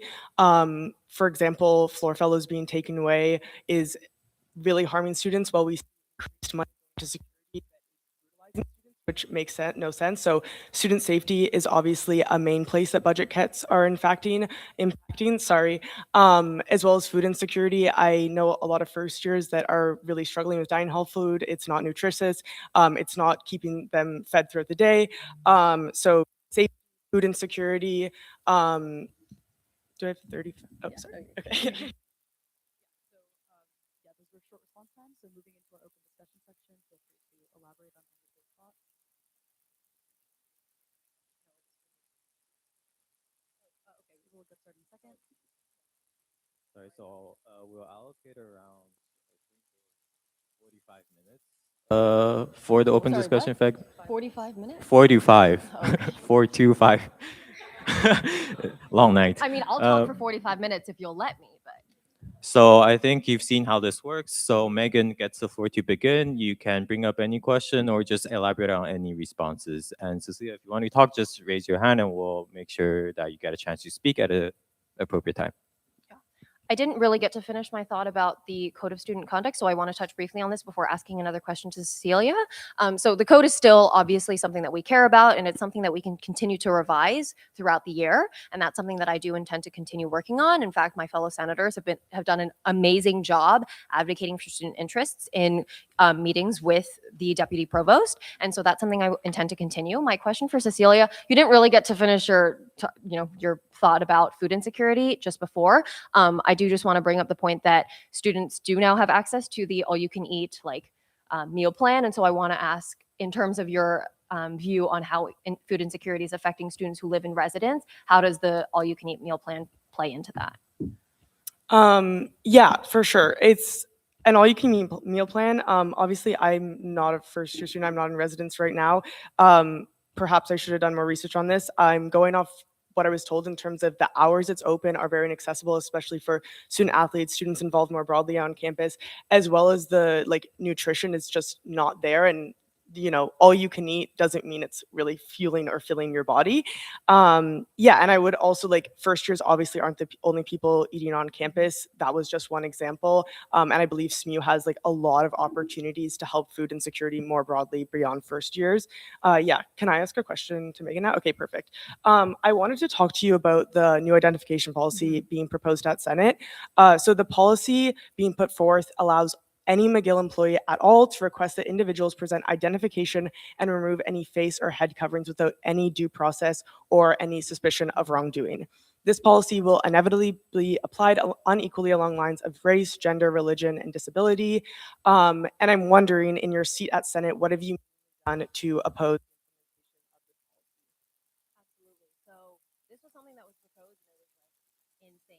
To talk about at Senate and then to talk about and discuss in Senate caucus. And definitely as a caucus, we've been talking about it a lot. Recently, Fabrice LeBeau, who's the Vice President Administration and Finance, hosted a and students obviously brought up the policy where they discussed it with him, and he said that it would not look anything like what we currently do, which I hope so, right? Because obviously having all approved, having all staff members or any adult basically on campus being able to ID anyone is incredibly scary, especially because how are we realistically up at Senate? Like, if you're going to approve every single person, how are we going to train them effectively? I mean, we can't even train people on campus to like to do like anything. Like when it comes to our education, like teaching and learning, like TASL is something that is so important, but most professors on campus like don't even know about it. So that's my response to that because it's super important. Cecilia? Yeah, so I just kind of want to like go back to the question though. I see that you agree with me that it's a really messed up and dangerous policy being put forward. What have you meaningfully done in your position in Senate to oppose it though? I, for instance, do not have a seat at Senate, unfortunately, at the moment, but I've aided in the writing of an open letter against this. I've been campaigning for signatures on this open letter. I went to the coffee chat and talked to Fabrice LeBeau about my concerns. What have you in your institutional like seat on Senate done to oppose it? Yeah, absolutely. So luckily for me, I sit on a caucus, and a lot of the other student senators have been actively working on this. As for what I've done personally, the proposed policy was proposed in January, and Fabrice wasn't on campus in February, so we didn't see it at Senate again. But it will be coming up in March next week, and so that's something I definitely do plan to address with my fellow senators. And if the opportunity arises, I will make a statement about it at Senate. Either of you. Actually, never mind. You go ahead. No. If you have a thought, go for it. Really? Okay. Okay, just as a warning, this will probably be your last or second last time to speak, so just so you're aware. Okay, so I do have a question. In your platform, you talked about mental health, and you said, I think, quote, watch it, I did read your platform, better and more accessible mental health supports for all students. And so I'm questioning how you intend to do this, where you intend to do this, if this is in partnership with current existing programs, or if this is something completely new. Yeah, so there'd be obviously quite a few avenues. Mental health is very broad, but primarily working with the Wellness Hub to implement better support, including like diagnoses. Currently, there's multiple like learning disabilities that you cannot get diagnosed for, which I think is pretty messed up at University Wellness Hub, as well as implementing better paths to get medication. I would also be working with established groups on campus, such as the Trans Patient Union, to implement better access to gender-affirming care. Also, more broadly, implementing better supports for the SAA, as well as reports like generally like for better reporting of harassment and dead naming on campus. Yeah, that'd be it. Okay, that's sorry. Can I say? Okay, perfect. Because I just wanted to touch on this since you and I have very similar ideas about this specific topic. And so one of the things that I've been doing for the past year is working with student services, particularly with the Student Wellness Hub, because the Student Wellness Hub has limited capacity. And right now there's a referendum vote about increasing this fee, and a lot of students aren't happy about it. I mean, it failed in the fall, and it's because a lot of students feel like their services aren't supporting them. And so really what I want to address with my platform is also making sure that we're addressing the why. Because if academic stress is the top reported reason for students accessing the Student Wellness Hub, then maybe let's think about why they're constantly stressed about academics. And so that's why academics is my first pillar, and making sure that we're supporting teaching and learning on campus to also alleviate the burden on students. Thank you, Megan. We'll be moving into the SSMU meeting session, which is what will you do to facilitate the operational and political autonomy of services? You have 45 seconds on the clock, starting with Megan. Perfect. So services aren't directly under the UA portfolio, but I can see how they do connect to elements of my portfolio. When it comes to services that are dedicated to equity, for example, I'm happy to devote time and money to partnerships with services that will support the student body. And then it also, some services will have connections to Black affairs, Indigenous affairs, and gender and sexuality. And so that's super important for me because as a facilitator of those projects, I'm not meant to impose my own ideas of what those portfolios are supposed to look like. I'm there as a facilitator to use my connections and relationships with other parts of the university to make sure that those are facilitated. Oh, I still have time. Wow, this has never happened. And I think that when it comes to facilitation, I've had plenty of experience as an education major, and I will make sure I use those skills when making sure that I work with many different groups and encourage their perspectives. Thank you. Thank you. Cecilia? Yeah, so I'd like to address the question that I believe SMU wanted to ask, but which they were asked to leave because they asked it. So I will, of course, be reinstituting Midnight Kitchen. I was actually one of the student hires by MK last fall semester. Current SMU execs were continuously refusing to sign my contract. I wasn't sure why. Then we were locked out of our kitchen. I was never paid. I never got my contract, even though I was hired off the SMU website. This shows a complete lack of transparency and support for students and food insecurity on campus. And I am looking forward to working with SMU Union, advocating for their rights, talking to them, making sure I really understand what kind of supports they need, as well as broadly unions on campus. We're currently at a university that has spent over $1 million in the past 5 years fighting unions, and I look forward to working with SMU Union and reinstituting Midnight Kitchen. Okay, thank you both. Moving on to the first audience question. This is, how will you address the current situation with the lack of floor fellows, and what will this look like for the current residence life facilitators under SHHS? Starting with Cecilia. Yeah, so I would absolutely love to reinstitute floor fellows. I was like a first year when they first got rid of them throughout the beginning of the year, and it was a very bad situation. I lived in Solon Hall off campus. There were people like chased by I don't know. There was a lot of really dangerous situations. I'm looking forward to working with the university to re-implement them. They're also a great opportunity to provide students past first year housing and pay. And yeah, I'm looking forward to working alongside HHS. Thank you. On to Megan. From what I understand, the way that McGill has portrayed their position on floor fellows is that they will never come back. And a lot of the reasoning for that is because of issues they had with liability concerning floor fellows being representing McGill and also not reporting cases of sexual assault and that sort of thing.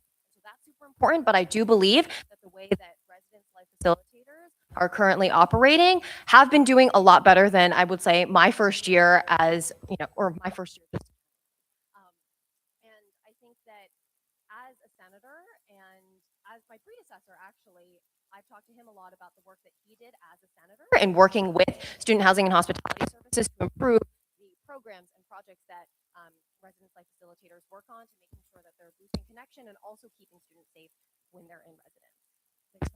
On to our next audience question.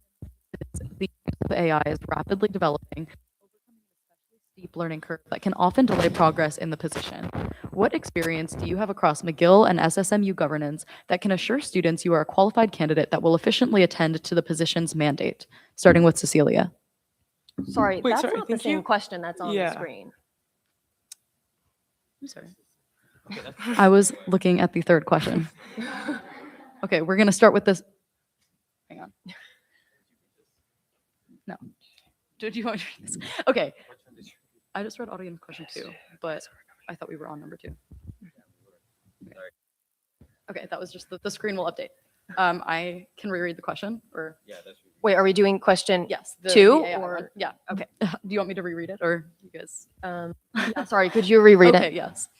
The use of AI is rapidly developing, and we have entered an era of irreversible behavioral patterns of AI usage among students. What are your plans in the position to support students' rights to understand the boundaries around support resources within McGill policies without infringing on students' rights to digital sovereignty? Okay, Megan, you can start. Perfect. So as my capacity and as a senator right now, we recently had a discussion about AI use as an open discussion at Senate. And so this is something that we've been talking about a lot. And especially as an education major, I know how it's affecting your learning. And so it's super important to me to make sure that students are having learning experiences that ensure that they are learning without needing AI as a tutor or something like that. And so obviously AI has its implications in the environment and a lot of other things. I'm taking a course on it right now, so I know it very well. But also we know that AI is being incorporated into the workforce. And so that's something that the university definitely has an investment in. And so balancing those different perspectives is super important to me, and making sure that students have an understanding of how they can be using AI while also making sure that their learning is supported in the best way. Thank you. Cecilia? Yeah, so McGill currently is not taking a stance on the use of AI in classrooms, which is making it a very confusing and inconsistent learning environment for both students and professors. So I would work with AI to issue a definitive stance on AI finally, so it can be a more clear and concise learning environment for everybody.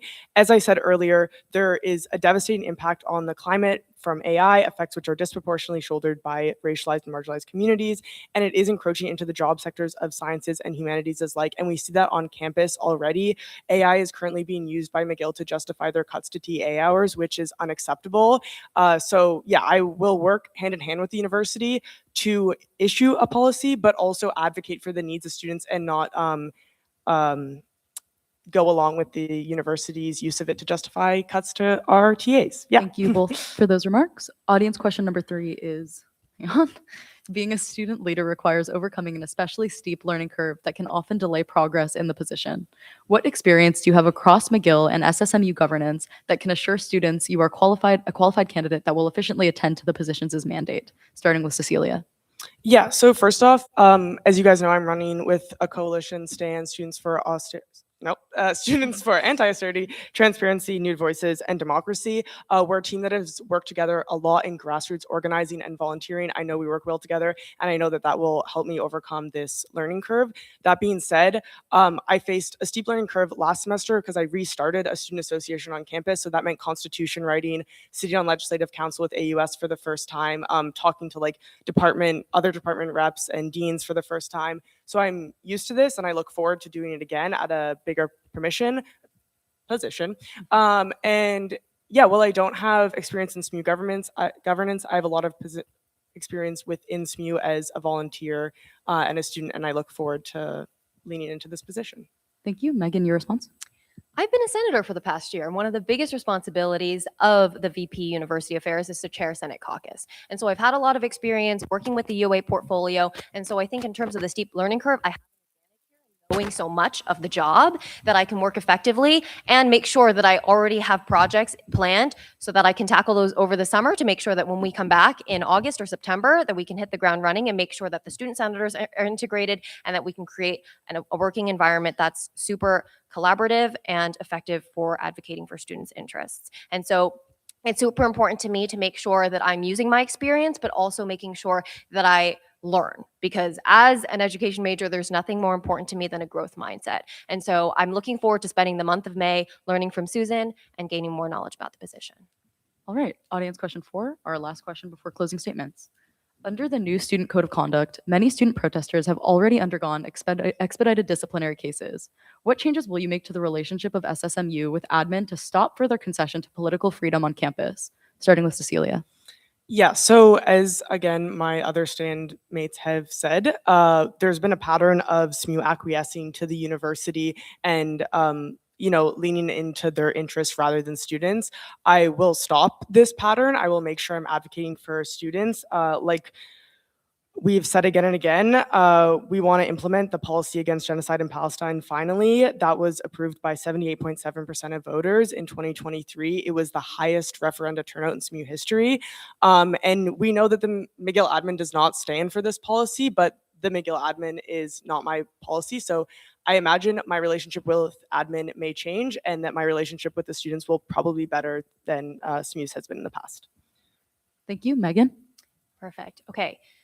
Code of Student Conduct. Not the COOD. The Code of Student Conduct has been a project of mine for literally a year. And so it's super important to me to maintain a connection with the students and hearing their perspectives. I've seen videos all over Instagram about, student protesters and their experiences, and it's devastating. And it really makes an impact on my emotional state. And so that's something that I want to continue to fight for, because it's super important that you feel safe on campus and that you feel like you have a student leader who actually cares about what it is that you're experiencing, especially when you're going out and advocating for yourself and using your student rights to make sure that you're advocating for yourself and for the people that you care about. And so that's something that I will continue to fight for and speak about in meetings with administration.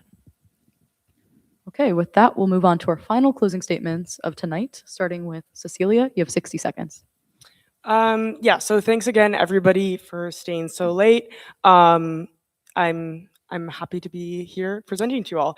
I promise I will advocate for your real needs and listen to you every step of the way. I am going to utilize my position in Senate to push the university to finally acknowledge SMU's policy against genocide in Palestine. I will advocate for the needs of our trans student population, including improvements to gender-affirming care and better avenues to report dead naming and harassment. I will protect student activism and push back against the rising wave of surveillance and police brutality on campus. My job is to serve you, and that is exactly what I will do through building coalitions beyond the undergraduate body to build solidarity across our campus. Yeah, and again, I'm running with the STAND Coalition, Mars, Laurence, Mia, and Safia. Thank you, guys. All right, Megan? So I read an article the other day, aka I watched TikTok, and the creator said that leaders need to be careful about who they empathize with. And empathy is a core tenet of who I am as an individual. And so it's super important to me to make sure that I'm not empathizing more with the people above me than those I'm meant to represent. Because at the end of the day, my job as UA is to serve you, your needs, and your perspectives. And so it's super important that I'm not empathizing with McGill admin as much as I'm empathizing with the student body and what it is that you're experiencing, because I'm still a student. This is still stuff that affects me. And so it's super important to me. My platform, my ABCs, okay, guys, they're all about how I can serve you and how we can work together as a community and how I can listen to you to make sure that we create a community that is safe and effective and exciting. With those remarks, we are done with our closing statements. Thank you to the candidates. To finish this, I will just remember all please remember to vote. Let me take the bar away. We need 15% to achieve quorum for all the results to be. So please remember to vote. At the same time, I give special thanks to all the exec team here, TVM for helping with the live stream, the election team, Allison, and also McGill Debating Union for helping with this. Thank you all for joining tonight. Thank you. Thank you, Election SMU. Thank you, You're everyone. welcome. Thanks, Mike. Do I give this to Lila? I can keep it. Thank you. I hope I don't get you here at the start. I hope I don't get clipped. We need. I think I'll get